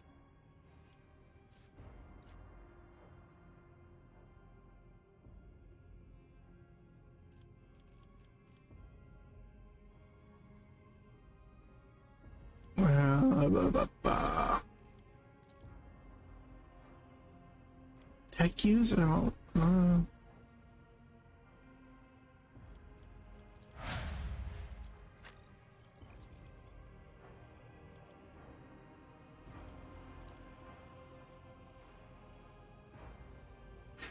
toughness is...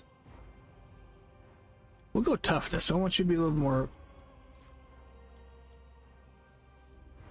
Just common talents. Let's see.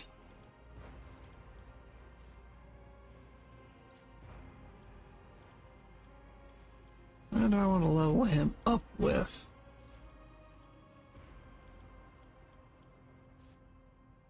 All allies affected by race for impact do not suffer negative effects of melee superiority for the next combat.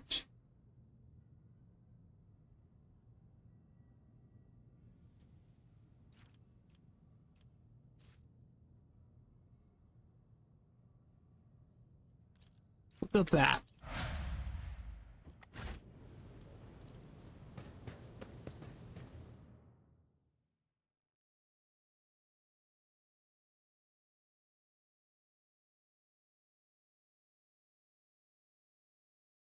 Here, it's working like it should. We're still doing good.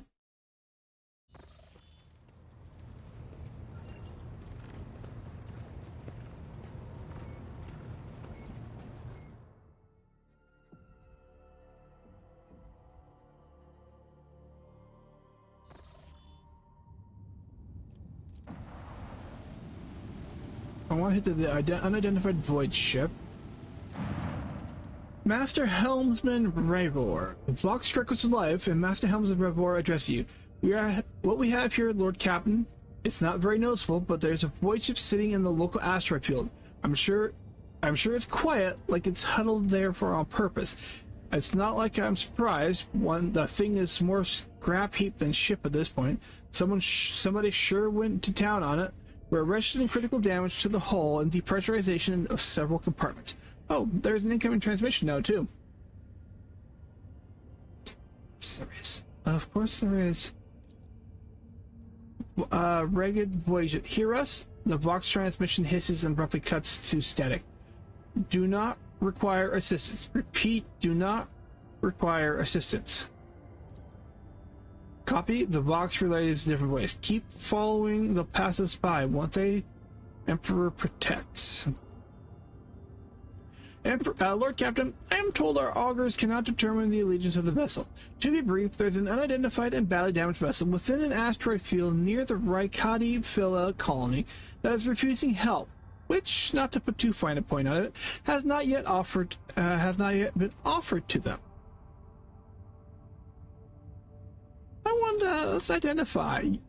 Yes, Lord Captain, the connection is established. Unknown vessel, we are receiving. Identify yourself. I repeat, identify yourself. For a brief moment, the Vox only hisses and snaps, and then some voices at once start shouting over one another. Do not tell him we are done for. This is Thunderfang. We are, one of the voices falters uncertainly and replaced by another. A merchant vessel. Do you copy? We are a private merchant vessel. A merchant vessel. Of course they are. Damn, my stupid head. Where did I hear that name before? Thunderfang.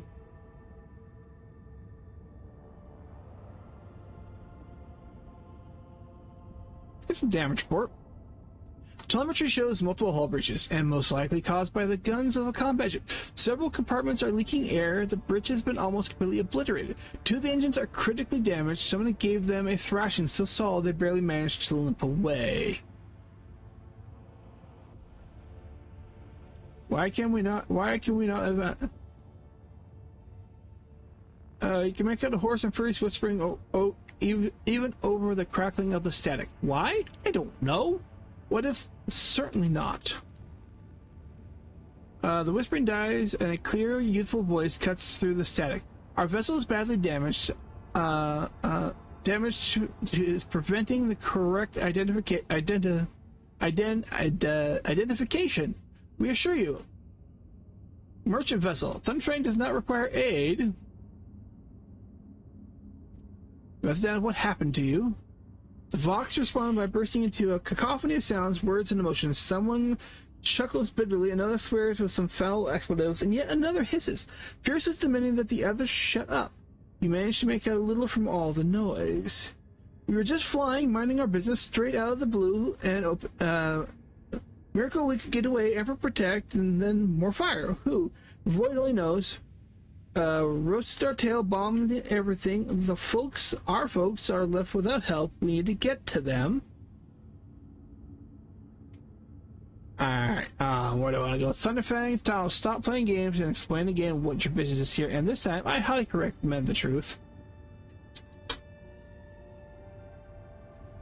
Happy now? What have you done, idiot? It's too late now. The Vox channel is again filled with angry whispering of several voices. The whisperer and static are drowned out by a clear and slightly frightened voice. Do you copy? We are from the fellow blank of the void. We did not come here to loot, only on a different business to help our own out of jail. Do not hurt, please. We already had our Kronos cleaned. How about striking a deal? Our hold is full of goods. In case you are unaware, Lord Captain, the Fellowship of the Void is a disorderly assembly of several dozen pirate factions of the Kronos Expanse.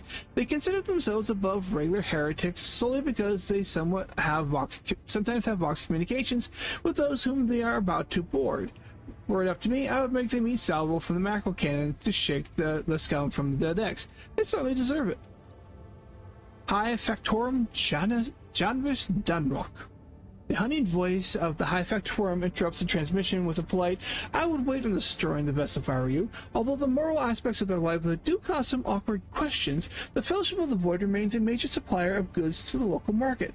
Perhaps you'll find dealing with them acceptable, especially in the situation where performing a warp jump is impossible.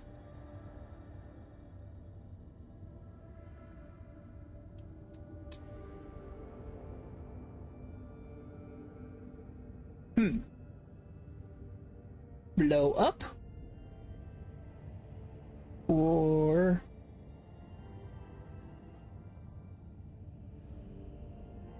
buy and sell? I don't know. Or I can just ignore them and move up my way.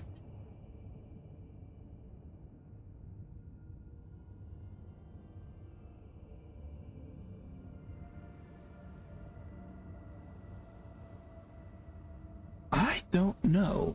Turn that fan off. I don't know.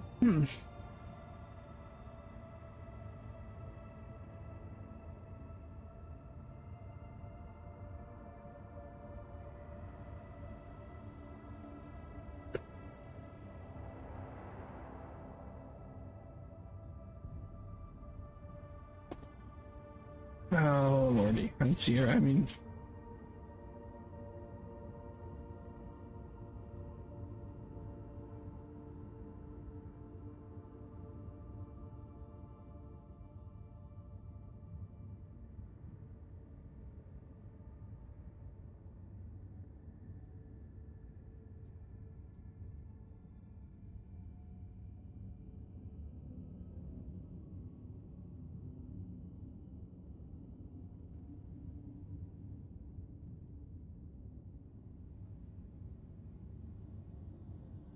yeah, I'm starting to think like an inquisitor. Everybody's a heretic. Well, shite.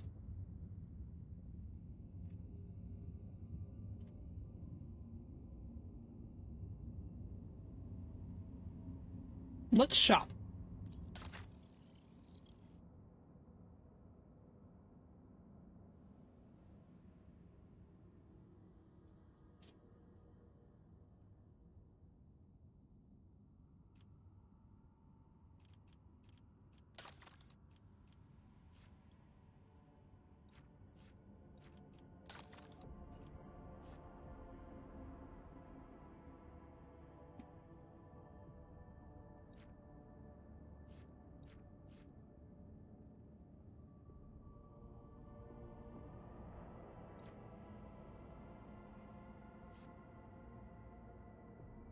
When did I get the Mars pattern sword?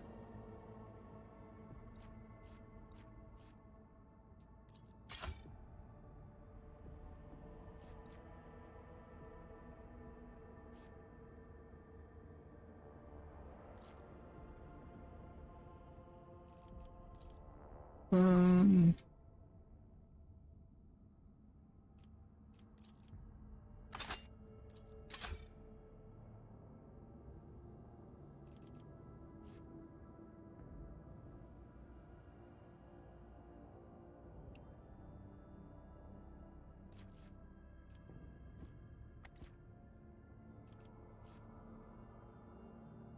Can equip with that one.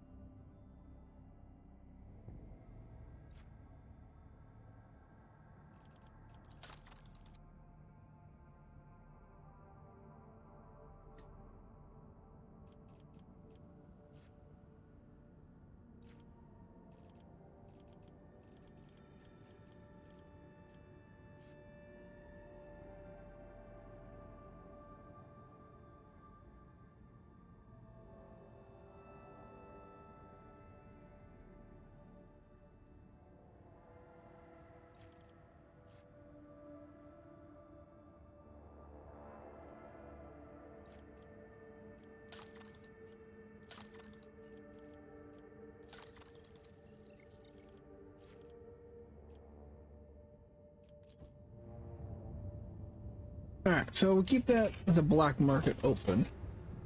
Although I do need to. My melee.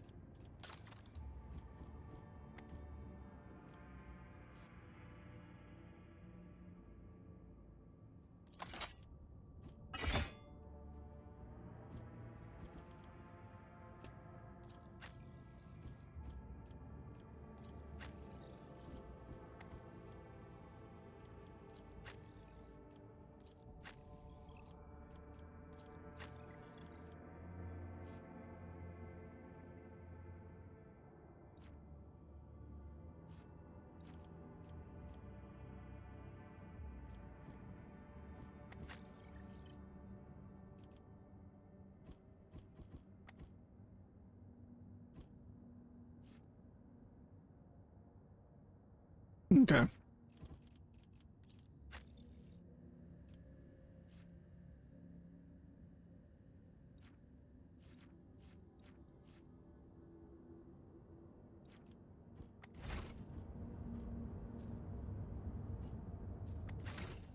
Gonna level everybody up here.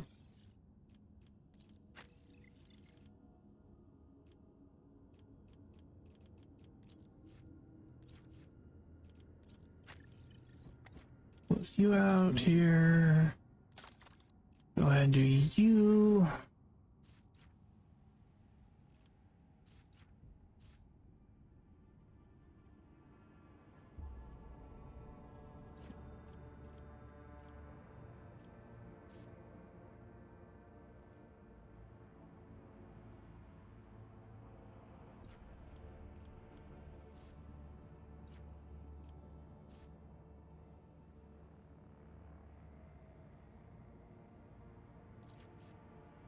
Okay, biomancy.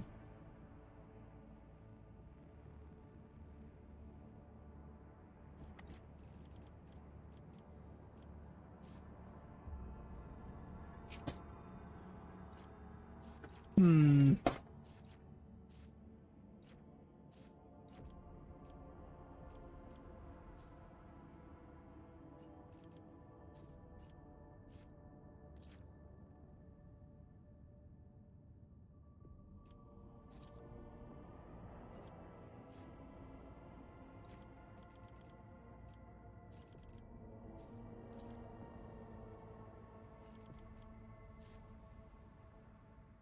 Hmm. Choices.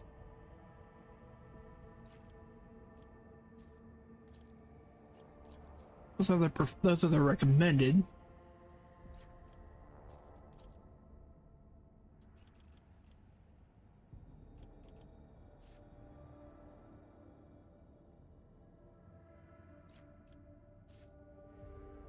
Kind of liking the idea of healing.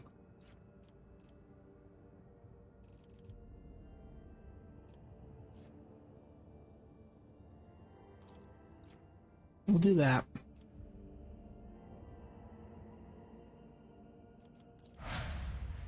I like the idea of there being a little bit of some kind of healing in there eventually.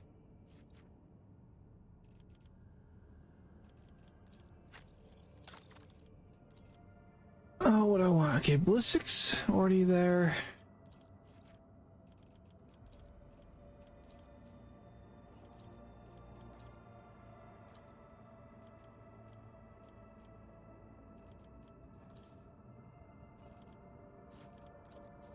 What is they recommended? Nothing really recommended this stage.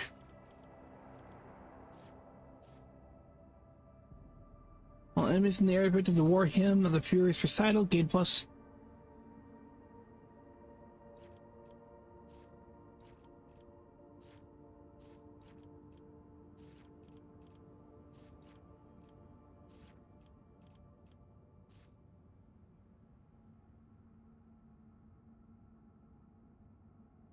I like that. I think she's using. I think we've got her using bolt weapon anyways. All right.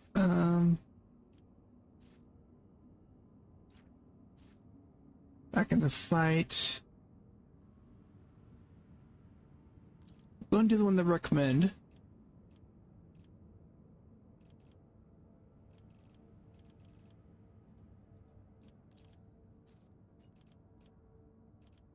No real truth.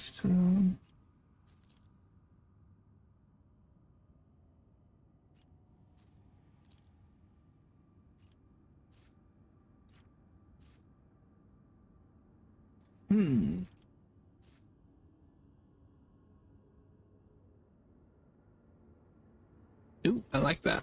Okay, we'll go with that.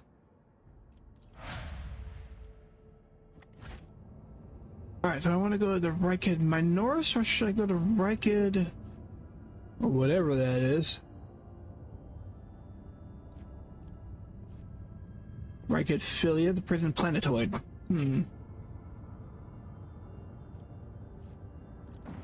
go to the planetoid.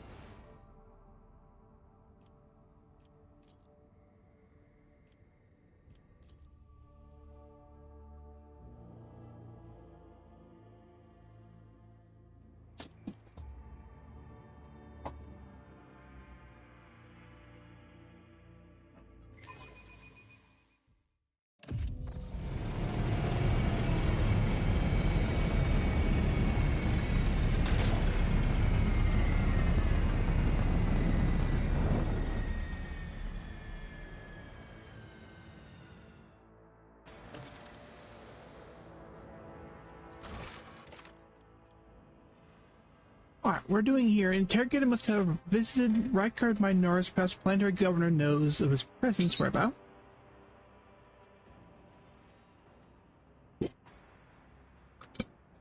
Okay, so I'm on the planet. I'm on the prison moon.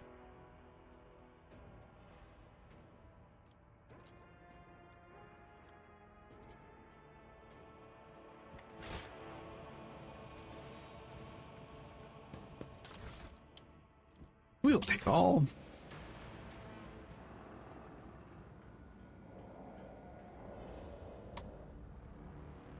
Let us not dawdle.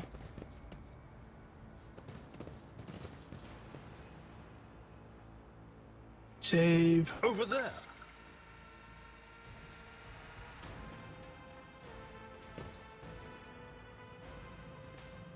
This is Captain Fagix. Pilot Raquel? A pale young woman looks at you with a mixture of hope and disbelief swirling in her eyes. You notice her hands trembling. She clutches her weapon. Who are you? Did you come from the planet? Are you reinforcements? Saints' teeth, I never thought you'd come. Well, let's give him.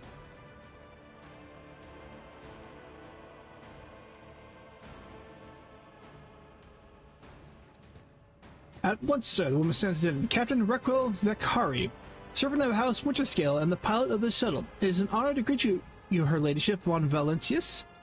Alright. Talk to me. The only settlement on Ricadi Filia is the penal colony. The prisoners work in the mines and the dome quarries. They mine sulfur,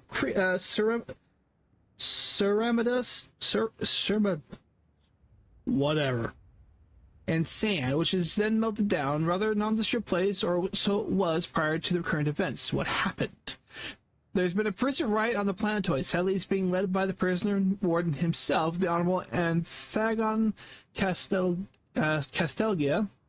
He has allied himself with the rabble, and that he himself was supposed to watch, and declared Ricadi Filia to be independent of the authority of the system's lawful governor. I came here as a shuttle pilot alongside the Honorable Evane Winterscale, son of Caligos Winterscale, rogue traitor, vanquisher of Xenos, forever triumphed over the enemies of me. She tells, enunciating every word of her overlord's title. Young Lord Winterscale wished to speak to the warden personally so he could put an end to this lawless treason. He and his escort went ahead and... She grows paler. I haven't been able to contact them or the Vox for a very long time now. They're dead. Evane. Abelard mutters, stroking his beard. One of his distant younger offspring, yes. That's as much as I know about him, which means he hasn't distinguished himself in any meaningful way.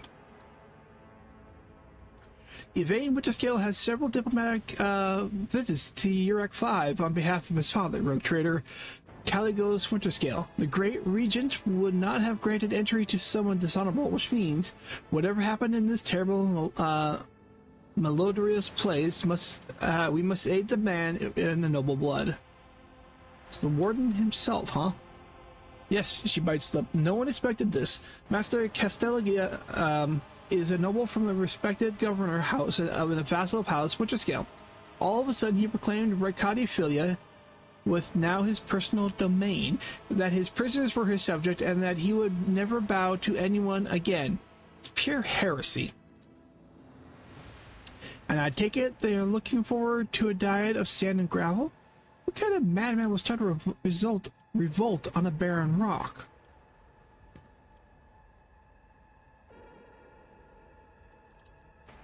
She sighs quietly. It is a personal matter. Master Casteglia, the seditious warden, is Lord Evane's childhood friend. When my lord heard of the riot, the news suddenly saddened him greatly, and he rushed here without delay, in hopes to bring his old friend to his senses, no doubt. The first white Winterscale in my memory who prefers to talk first rather than shoot and slash. She smiles faintly. Young Lord Winterscale is not his father's shadow. If he is determined to save his friend, he won't back down. I pray to the throne that he is alive and well. He's been gone for such a long time, and I really don't like this place. Cassia frowns in confusion. Theobald executed his wife and only son on the mere suspicion of treason against House Orselio. So why did the noble Evane rush to save someone who had betrayed his house? Do bonds of friendship give one the right to make inexcusable mistakes? I'm looking for my...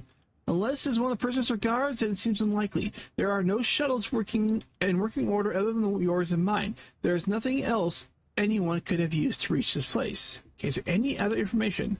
Some of the rebels have holed up in the barracks. I don't know how many, but given this is the only way through to where the negotiations are taking place, I would expect heavy resistance. Please take caution, your ladyship. Lord Winterscale's guards mined the entrance so that the rebels couldn't get to the shuttle. The woman freezes for asking him, your ladyship, if I may have a minute of your time.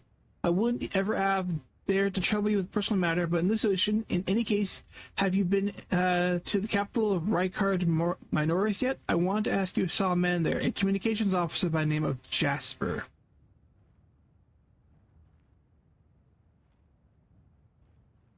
What is your relationship? We are engaged, your ladyship. I have not been there. That's a shame. May the Emperor keep that fool from harm. Thank you for your time, your ladyship. She bows. You can tell by her desperation in her eyes that she is exhausted, frightened, and wishes to be off this planet as soon as possible.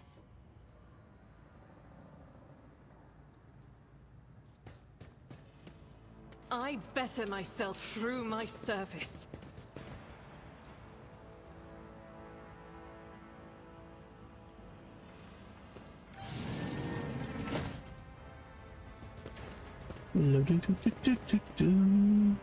Quick save.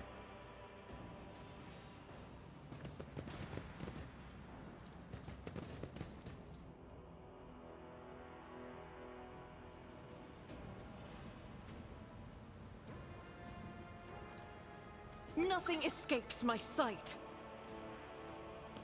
I feel my age when fighting alongside such young warriors. Indeed. While I have my navigator skills to call upon, you are, statistically speaking, far more likely to perish in battle. Oh, I mean, that came out wrong.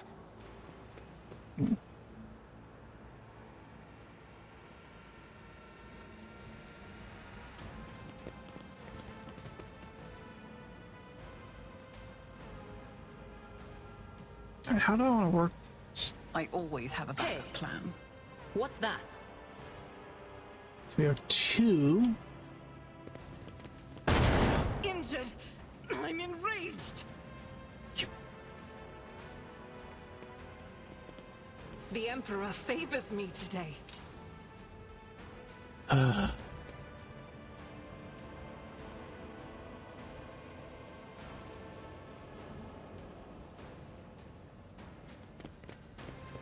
Ooh, we got goods. It's a diary.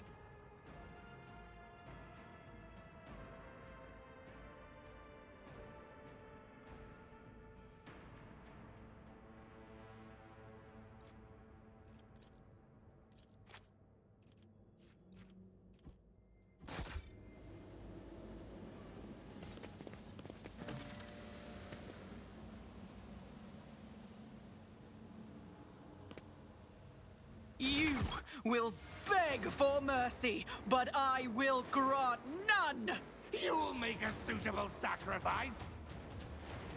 Alright, let's see here.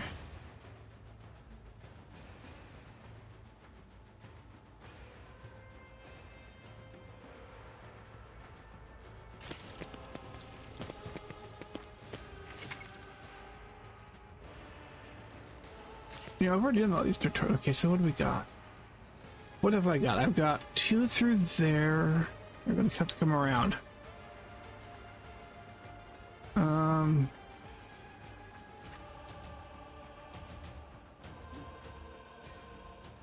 So we have an ambush, so I can't move my people.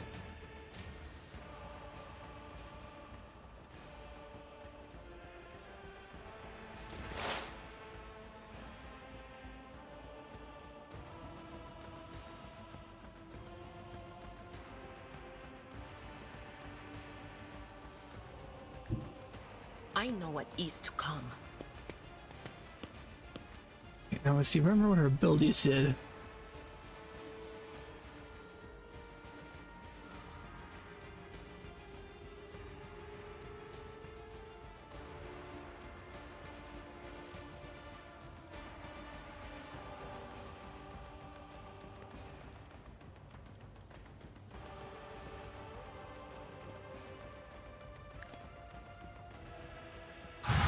What an unfortunate turn of fate. That works. I like that.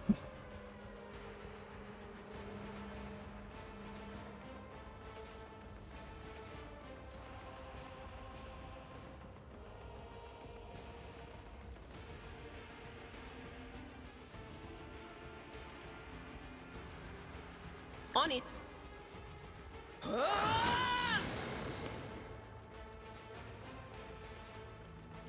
Increase his strength to Anything that. else?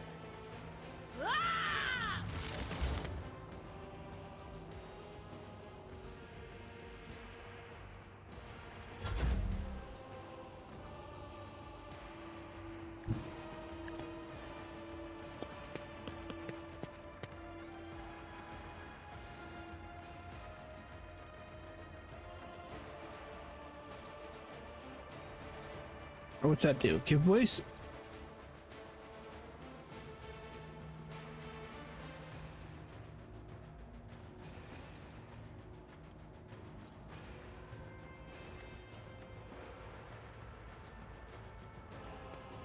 Me? If you insist, Lord Captain. Prove that, and then...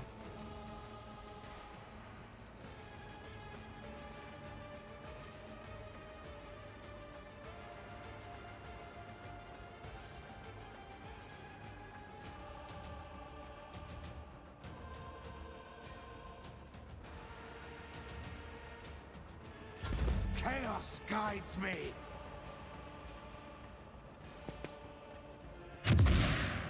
Show me what you've got.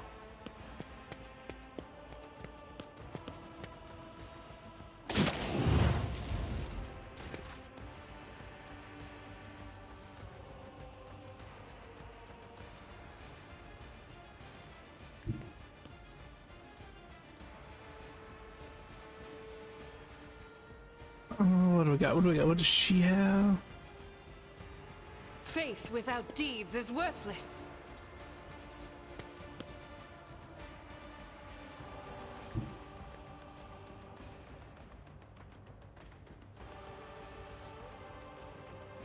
The enemies of the Emperor will be undone.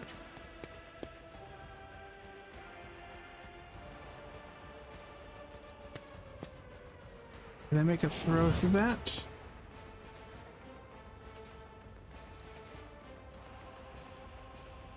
Doubt is for the weak eradicated.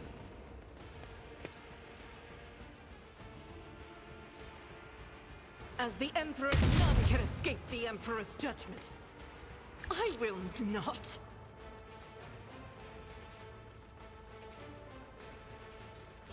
Death to the weak.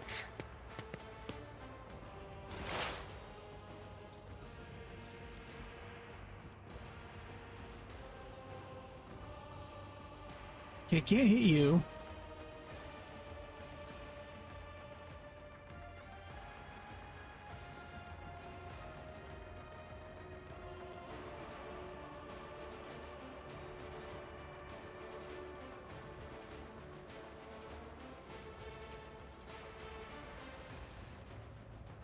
You are single shot, dead eye shot.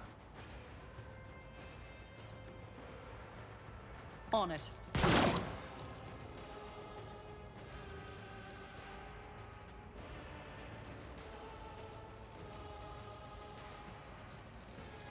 I won't stand for it. Nope, nope, can't do that shit. Okay.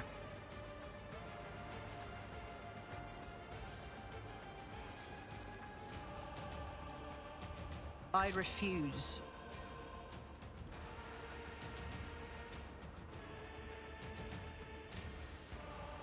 Yeah, I'll go with it.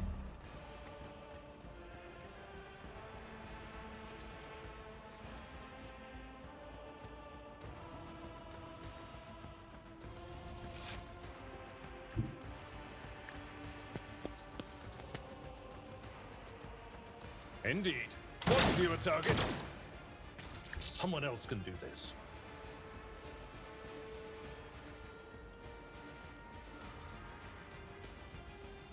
I will do my duty. I serve the ruinous powers. Death to non-believers. Ah! Out of my way! He cleanses the body. I like her.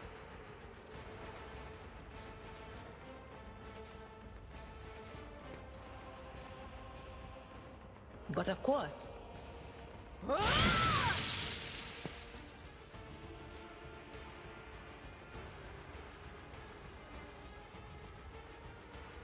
Anything else?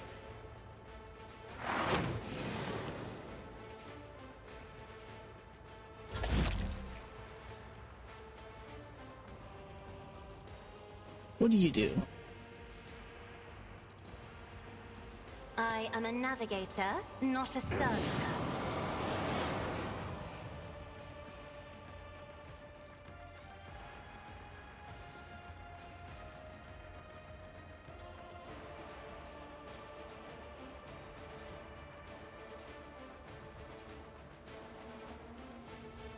Me? If you insist, Lord Captain.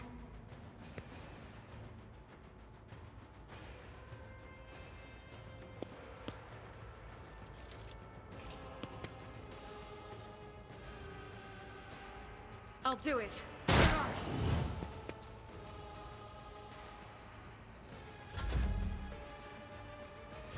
Chaos guides me.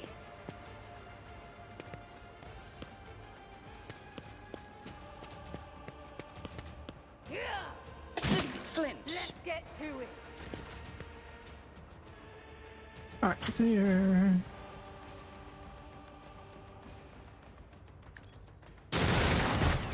High momentum.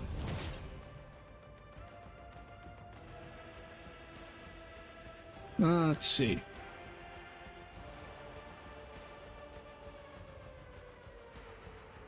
As the Emperor commands, I act.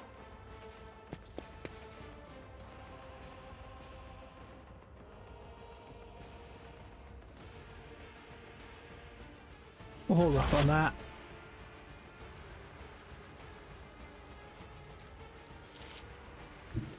Let's make some opportunities. We got cleave, strike, single strike.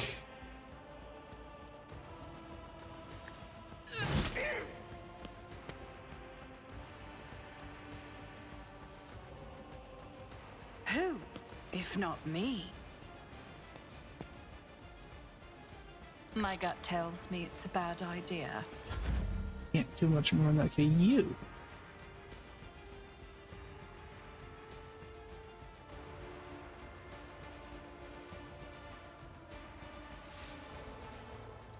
Victory is imminent. I took care of this one.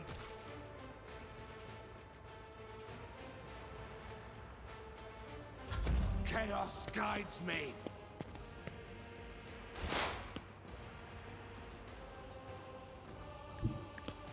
Move.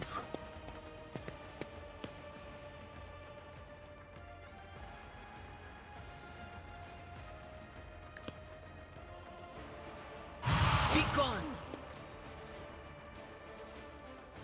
No! These rupee flashes are choking me.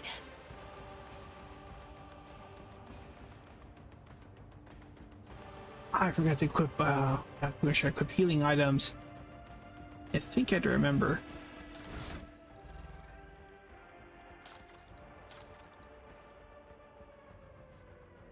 Multi-charges, multi-key. Oh, actually, I didn't buy any. Crap, I'm gonna get some of those.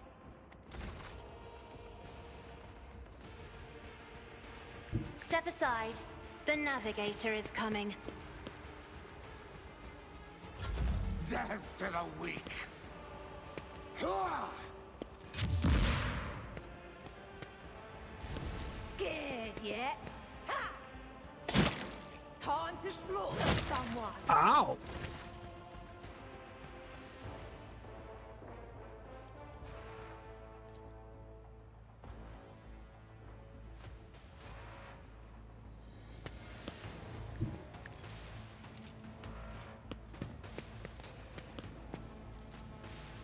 Doubt is for the weak.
Go ahead.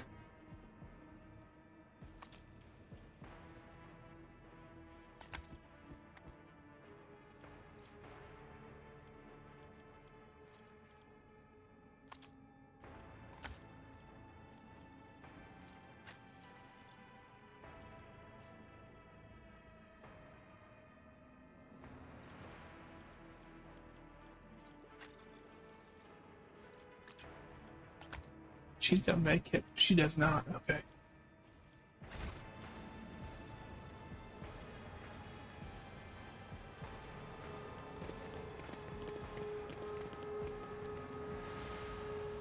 Rise to the top, or get left in the dust. You left the Novus Imperialis to serve the rogue trader. Do you ever regret it, Seneschal? No, I do not regret it in the least. Serving in the Imperial Navy is a fine thing to do. But it was only under Lady Theodora that I truly felt the significance of what I was doing.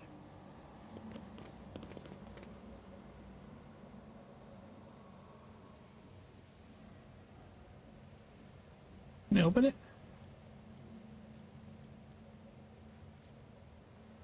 I always get the job done. It's the main level.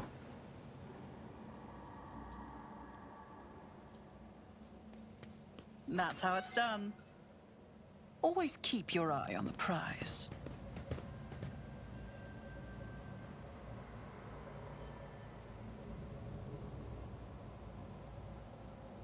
Okay.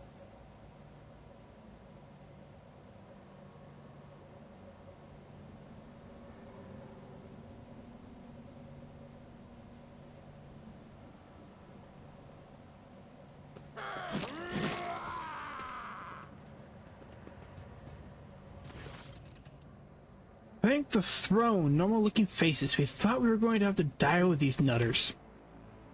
The old man with a gap-toothed smile drops his weapon and holds out his hands in a placating gesture.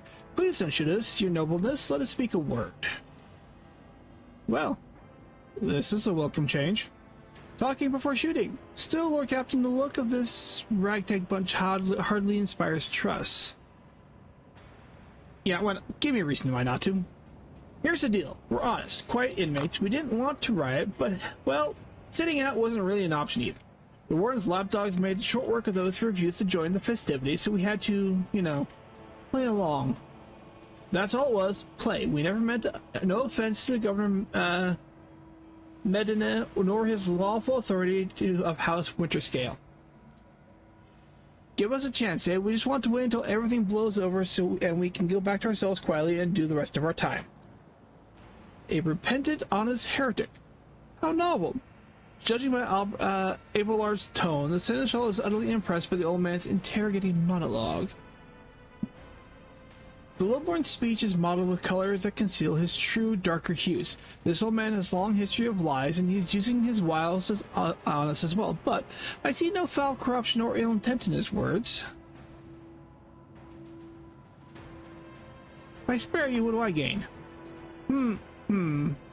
Now, how can a lowly jailbird hope to thank you, nobles? I have an inkling. You see, us here, we're, how should I put this, different from the rest of the prisoners in this place. They're all petty thieves from the Rykard Minoris, debtors, gutter snipes. They're no one serious. Now, we, your nobleness, are cut from a different cloth altogether. We're fortune seekers from the void. Why don't we tell you where the footfall station, you know, footfall, the only shipyard and best market in all of Kronos Expanse? Yes, so where footfall, you can find some very serious business-minded people, and how you can get yourself a very special discount from them on some very special goods.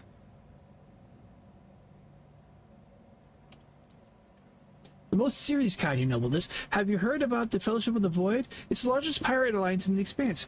There is no leader, of course, but there are some terribly serious captains who decided that cutting each other's throat over loot was, what do you call it?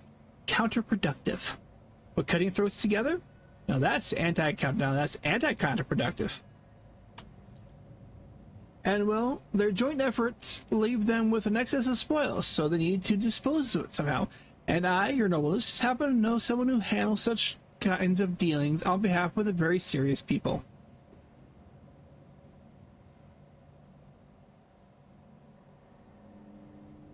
Duke of that one. You're so, why soil your tongue talking about that heretic? But if you insist, here's how it is. The warden of this here prison, the Honorable Master Skelgia, was a crackpot from the start. The previous warden ran things the proper way. Prayer, 1 meal a day, work, a punch in the choppers from the guards, work again. But the new one? Do you know what his first decree was? He introduced lunches and dinners. By the 9 doubles, there's 3 meals a day. That man was obviously stark raving mad. Things only went downhill from there. The guards quit it with the teeth punching. The warden forbade them. Instead, the overseers started counting which prisoners were digging up more things in the quarry or swinging their pickaxe harder or whatnot. And then, would you believe it, they put together a list of the best workers. And if someone on that list also showed good behavior, that's when they get promoted to the Optimate. That's the upper crust among us jailbirds. Or that's how it was at first. Then the warden decided that it's Optimates, not the guards, who should be in charge of punishment, and that it wasn't an overseer's job to watch the prisoners work. It was Optimates. Well, let me tell you, that's when Goody Two-Shoes really started to shine. The guards aren't even in the same league as our dear fellows, the Optimates. In the old days, we maybe had 5 or 10 stiffs kicking in a week. Now we're lucky if you only get 150. And that wasn't even the end of it. Warden Skelgia moved out of his chambers to live in the quarry, under the dome. And I think something in his new home really scrambles his brain. He began spouting the wildest things like, the Optimates are saints who will behold the truth. And he started taking them to the quarry. Not all of them returned. The ones who did, you wouldn't recognize them, more beasts than man. They were butchering people left and right, even guards and overseers. The warden himself had armed them. And the whole sob story? But I knew it from the moment he let us have dinners. Oh, this won't end well. Idra nods knowingly. The old codge was right. Whenever nobles start giving handouts to commoners, something always goes wrong. She notices your look and catches herself. I mean, that with all due respect, your ladyship. No offense intended. The man grunts, huffs, and makes up his mind. Well, now that's out of the bag. Our fellows were supposed to come get us a long time ago, but they got tied up somewhere. Avoid cracking gullet with them. And in all this time we had to wait, this happened. Pardon me for trying to pull the synth wool over you. It's just that we want nothing to do with this whole warden nonsense. So what now? Will you let us go? Idira cracks her neck. Sure, no problem. Today you tell us a little lie, tomorrow you stick a torpedo in the side of our ship of yours. It doesn't fall apart the moment that our helmsman sneezes in the general direction.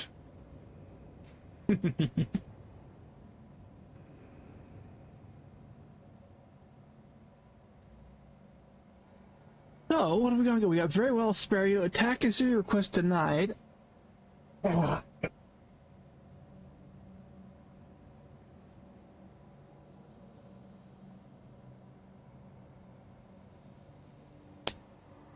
Oh, that hurt. Oh, look good but hurt.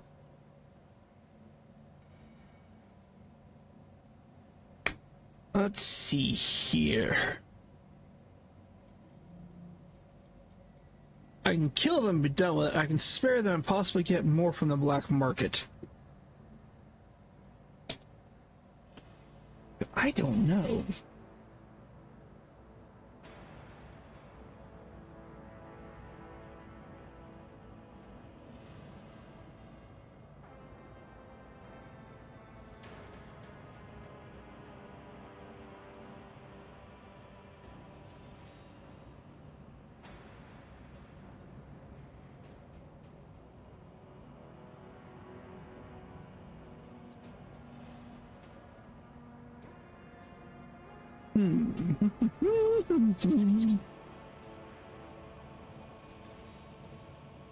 Sorry, okay, with munch. So that's great to hear, your nobles. Just great. Now there's a true aristocrat, not a warden creep. Now then, your nobles, where was I? If you're ever on Footfall Station, there's just there, the Shadow Quarter. It's called that because it's located behind the statue of our holiest emperor. I've known folks who called it something else, also on account of it being behind the statue. Don't repeat their mistakes, I tell you. Reverend Hieronymus wasted no time finding and burning them all. You have an old man for getting distracted, so footfall, the Shadow Quarter. There's a bar there built into the remains of an old ship, and in that bar, in the back room, a certain Ryza does her business. Tell her Grandpa Backwall says hello. You'll be her favorite client in the blink of an eye. There we are, your nobleness. We'll be going now if you don't mind.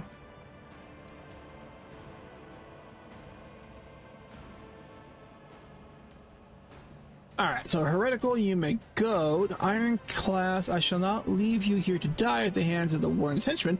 Go tell my pilot that it is the Lord Captain's order that you be sent to my ship. You will join my ship's crew. You have my personal pardon as a rogue traitor. And of course, dogmatic, we attack. I've changed my mind by his name. I will not let heretical riffraff such yourself leave this place alive.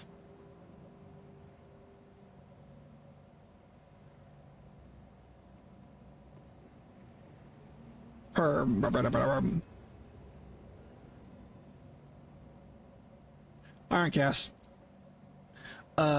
Thanks. We are most grateful, your noblesse, the old man.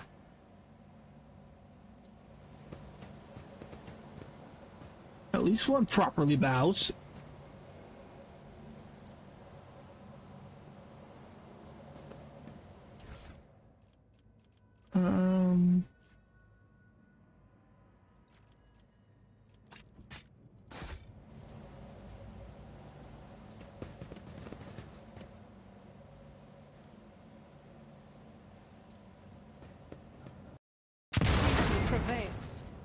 Boom, chakalaka. Okay. I always keep my options open. Alice to the main level.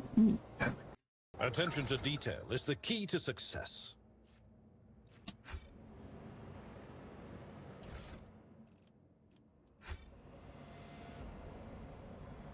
Alright, let's quick save. Let's look at some newer gear. It's not what I want. I want inventory.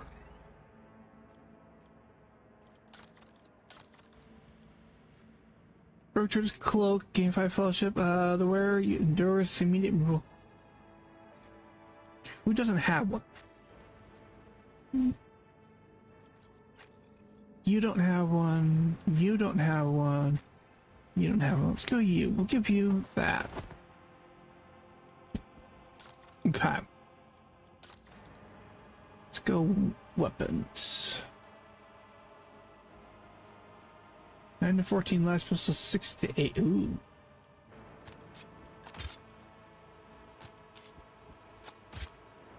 Okay.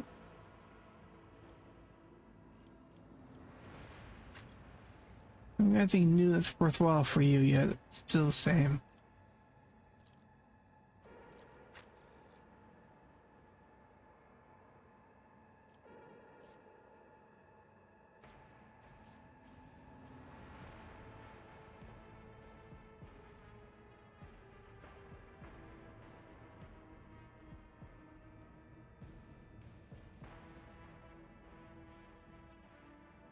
What does cosine do?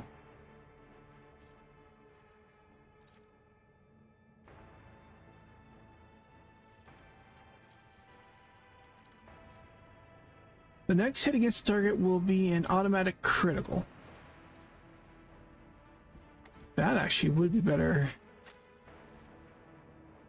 Because she can't use it.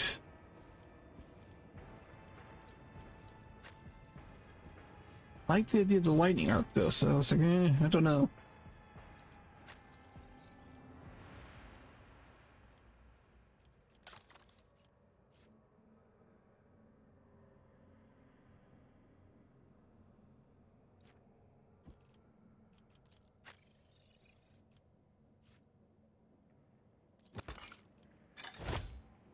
Give her some armor.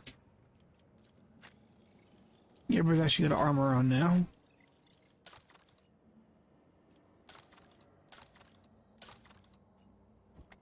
Okay. Alright. Get that chest there. Loot there, there.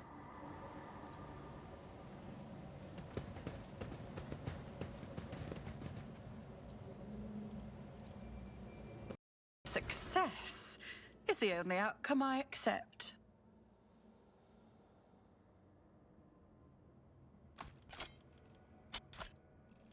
there.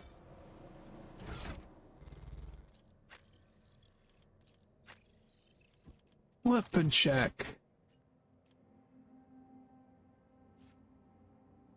Last guns, okay, that doesn't do it anywhere near as good.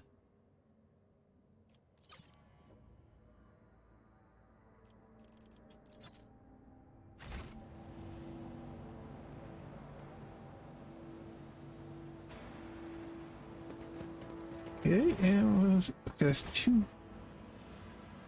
Oh, I didn't loot the bodies. Loot that body now, loot that body and loot. What do you, prison guard? Keep that. Goods there.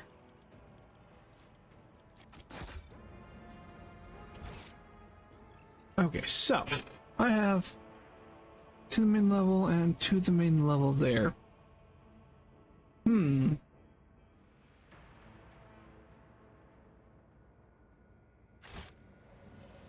Let's go this way. Let's see what this one takes. Save.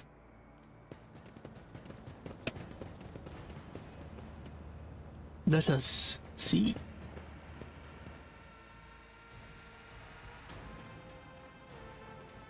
Okay, so it would take me to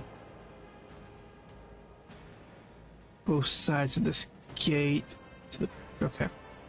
So it wouldn't have really mattered. Good to know.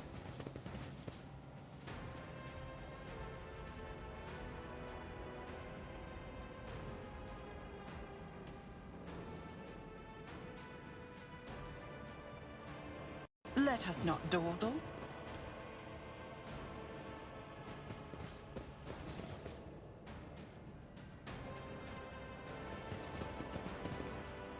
To the pit.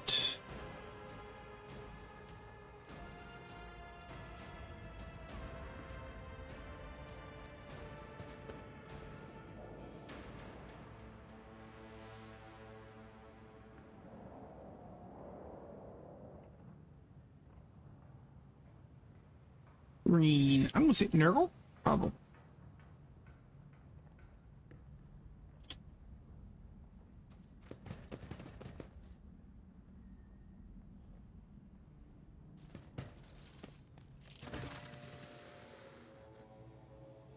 Orin Castillo. I told you, Evie, they are hiding so much from us. Arrogant mentors, holy brothers and sisters.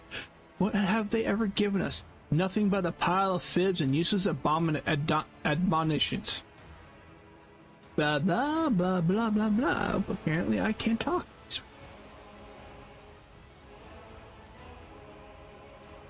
But Aurora, she is different. She spoke with me like no one had before. She revealed the truth to me, and now I can revel in it. I can reveal it to you. If you just stop struggling for 1 minute. What? The man finally realizes he is not alone and turns to you. He's clutching a long, thin metallic rod with blood dripping off it. We have guests? From the Von Valencia ship, I would wager. Evie, my dear, you'll have to wait. Do not faint, I beg of you. It is important that you feel everything, including your other eye.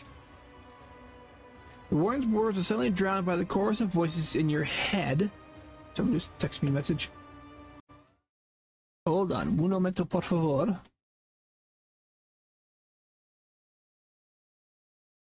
So I gotta do that here, so I gotta call it good here. Soon. I forgot I have to make cheesecake. The place that holds great significance to the entity. In the frantic chanting of the voices, you can almost make out words that speak of an ancient grave, one that was opened, where it contained a priceless treasure, a most coveted prize that was retrieved by the faithful after centuries of long search. Such dreadful shades, Cassia recoils, covers her mouth. The colors of this place, they are putrescent to its core, and these people, their colors are oozing with madness and despair, pain and doom.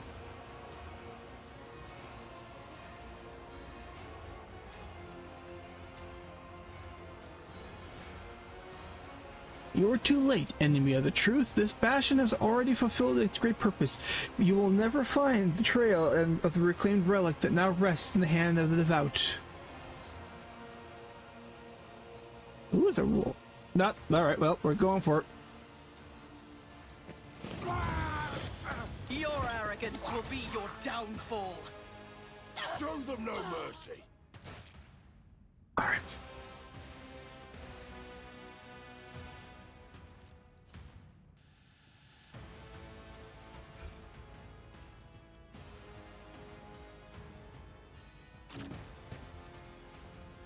Put me there.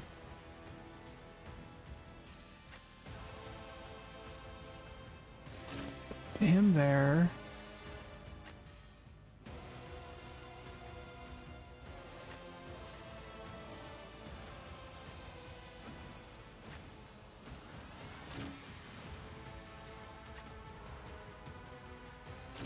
Battle Sister and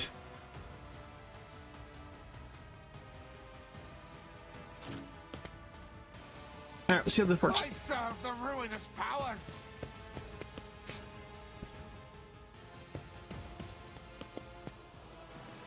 Let's make it quick. I've suffered worse. I am your doom.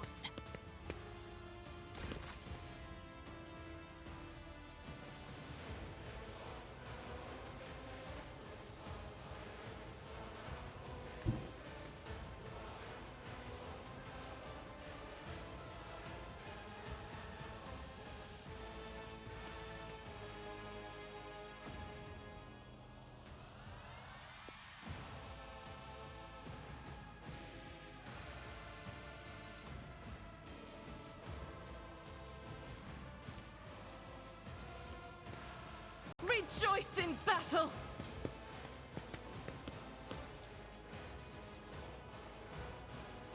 Faith without prayer. Death to non-believers. Just a minor setback. Out of my way. Chaos guides me. Chaos guides me.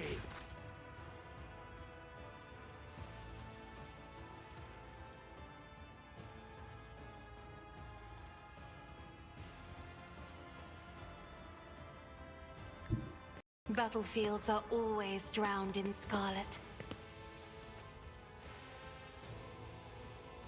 If I may, witness the fury of House Orcelio. Oh, I just killed him.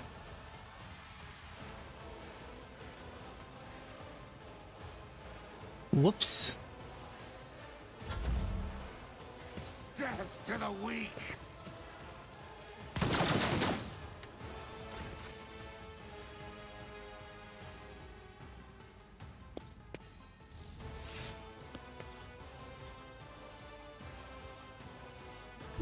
My place is at the fore.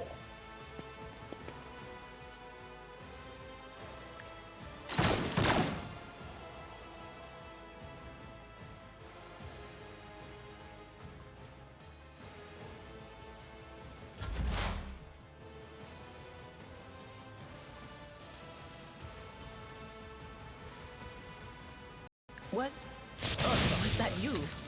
Or...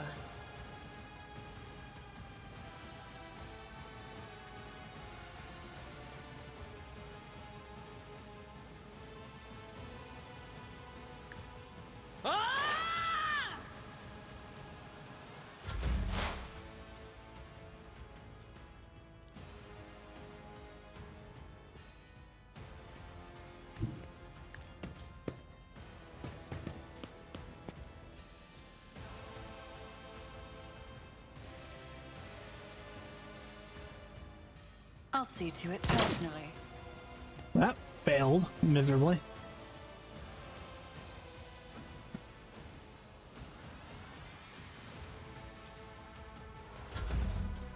Yeah. Brace yourself. Or is he still alive? Oh, he is still alive.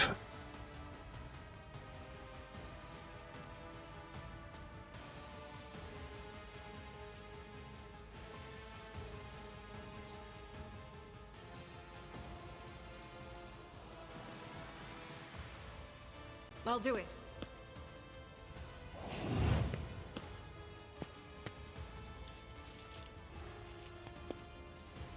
As the Emperor commands, I act. Eradicated. I serve the ruinous powers. He's almost dead, okay. High momentum.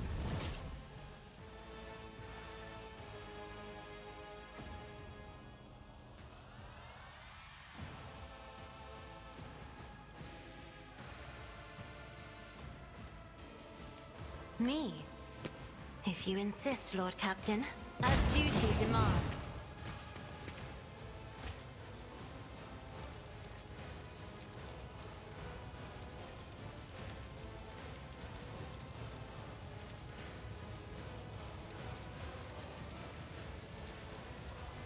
I'm not accustomed to being ordered around.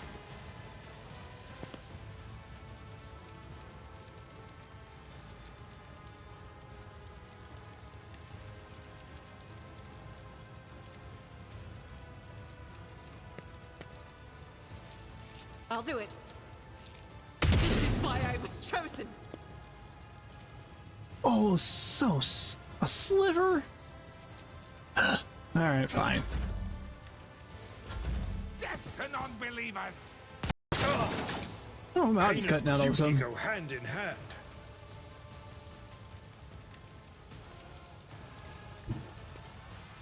No.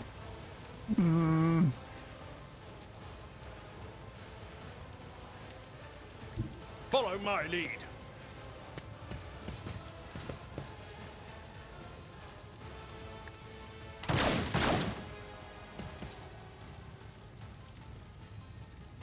He is just being stubborn.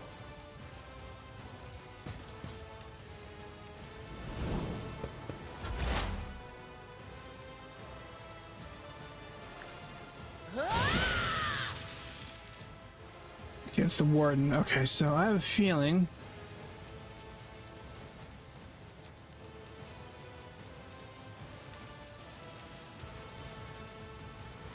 On it.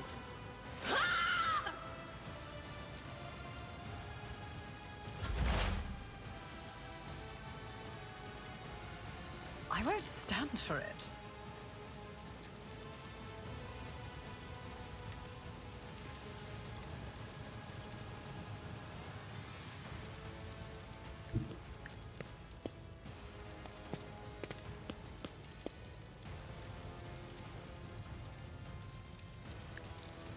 You never stood a chance.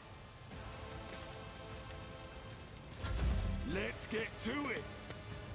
I will endure.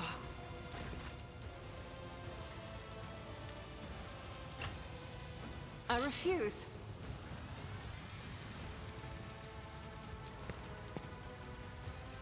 As the Emperor commands, I act.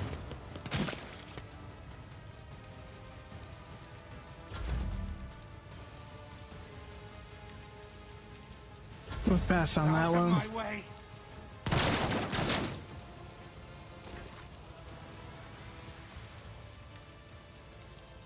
At your beck and call. I feel that's how that was going to run out.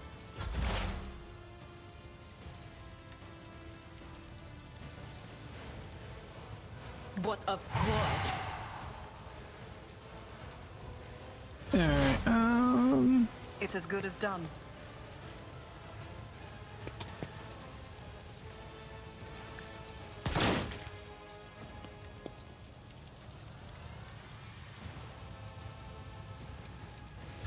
Hold on! Faith shields me.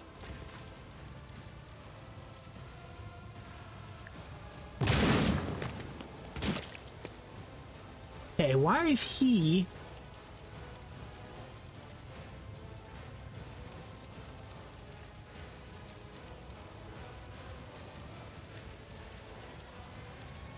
Ministration is a holy task. Why is he,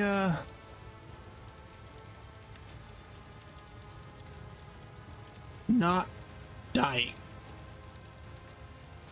What am I missing here?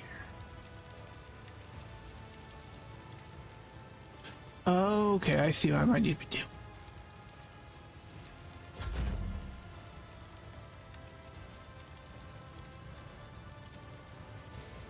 I am a navigator, not a servitor.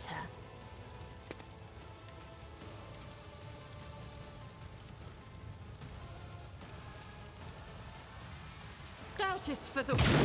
Keep him down on the ground.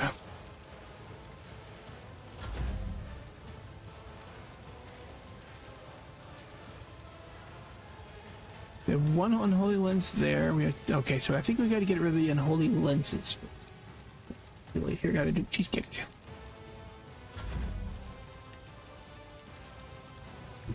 Tried and tested tactics are the best ones. Nope. Shit. I'd rather not.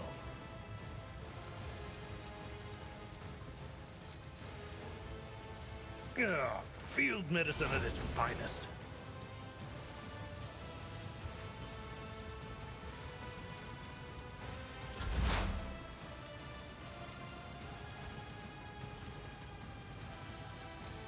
Can I reach any of these?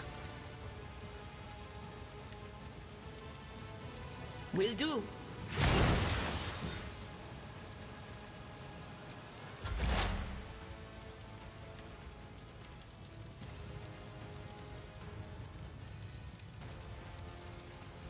On it. Out of my way. No, you son of a biscuit. Ugh.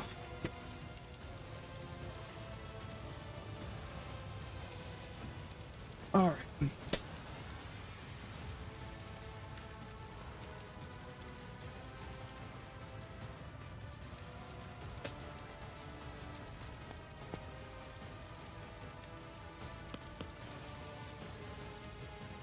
I will bathe this battlefield in righteous fury!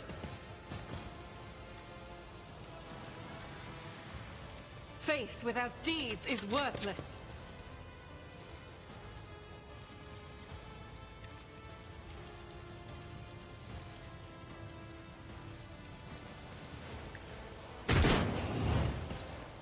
As the Emperor commands, I act.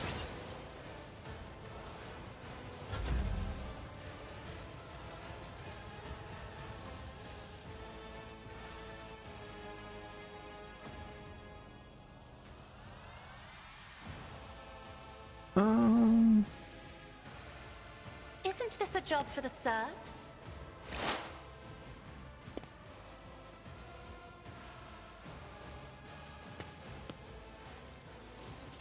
I'll see to it, personally. Keep him where he's at. A tactically sound approach. It will be done. Dude, really?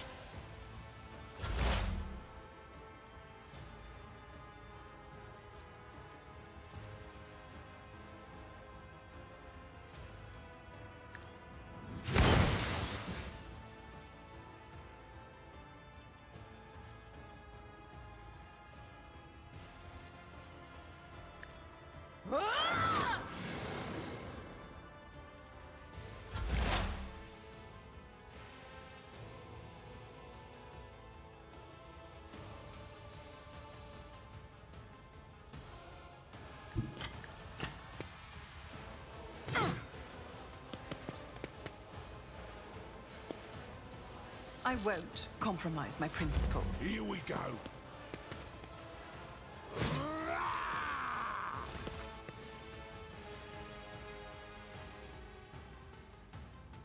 I'll do it.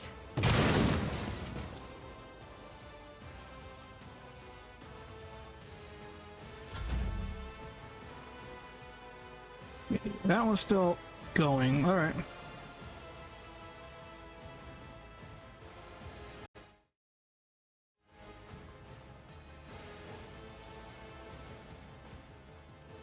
If only that were possible. Emperor, give me strength. I've suffered worse.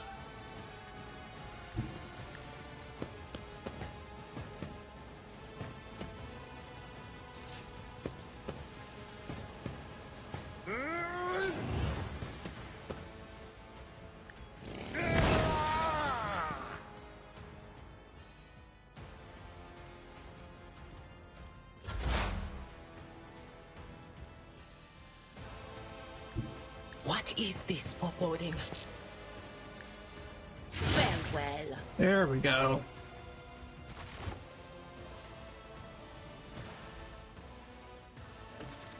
I don't believe we've been properly introduced. Blood is bubbling on the young man's lips, and his voice is barely audible. But even now, it remains melodious and quite courteous.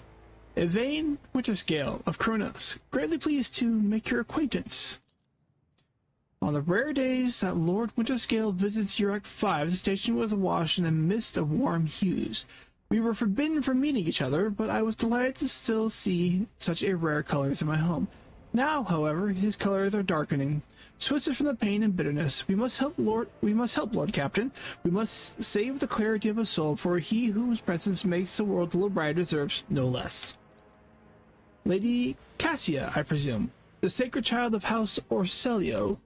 How disgraceful it is that the day that we finally meet, Yvain looks away in shame.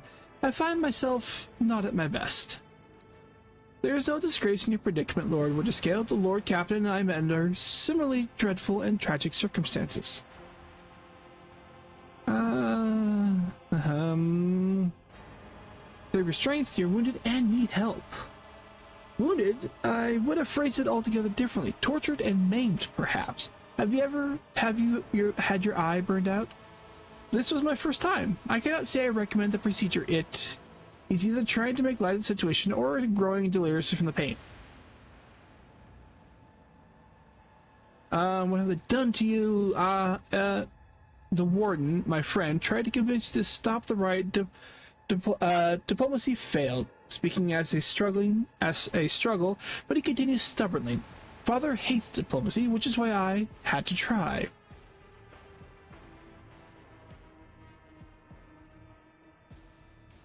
Alright, we'll do, see here. Must take my leave and see the positions provided to you and that you are escorted from here. I must take my leave. Your pilot will take you to Governor Medina. Or...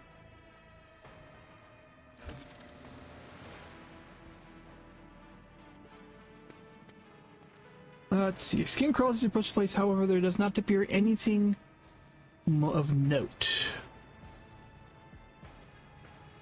Alright.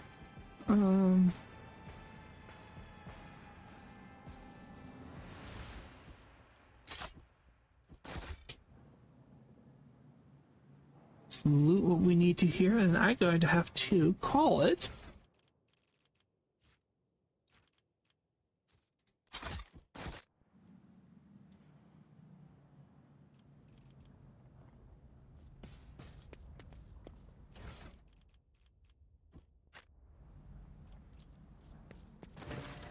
Your eye drawn towards the shards of the enormous lens scattered on the broken device. At first, you're uncertain of what troubles you, but suddenly the realization hits you.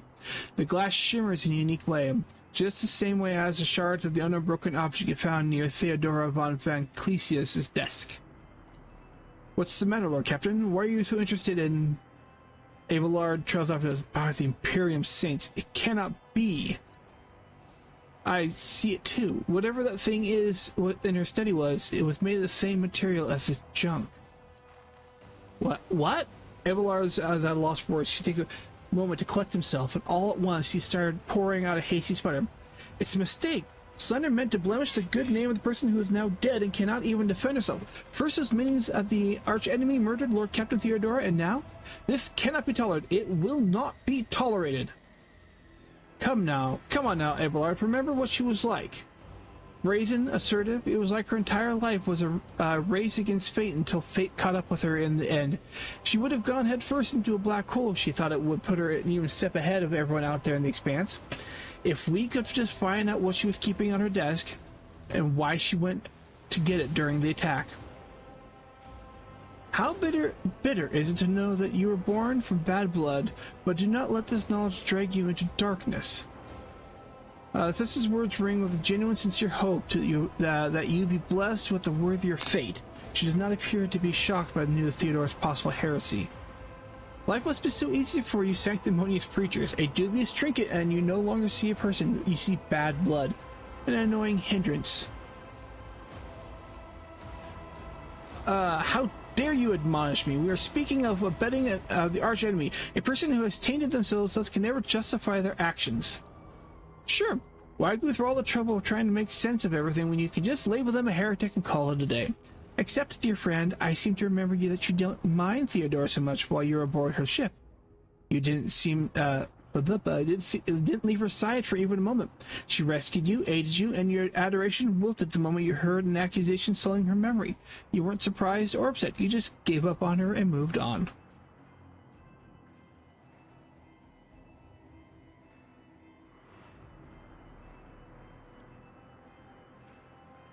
I'm saying nothing.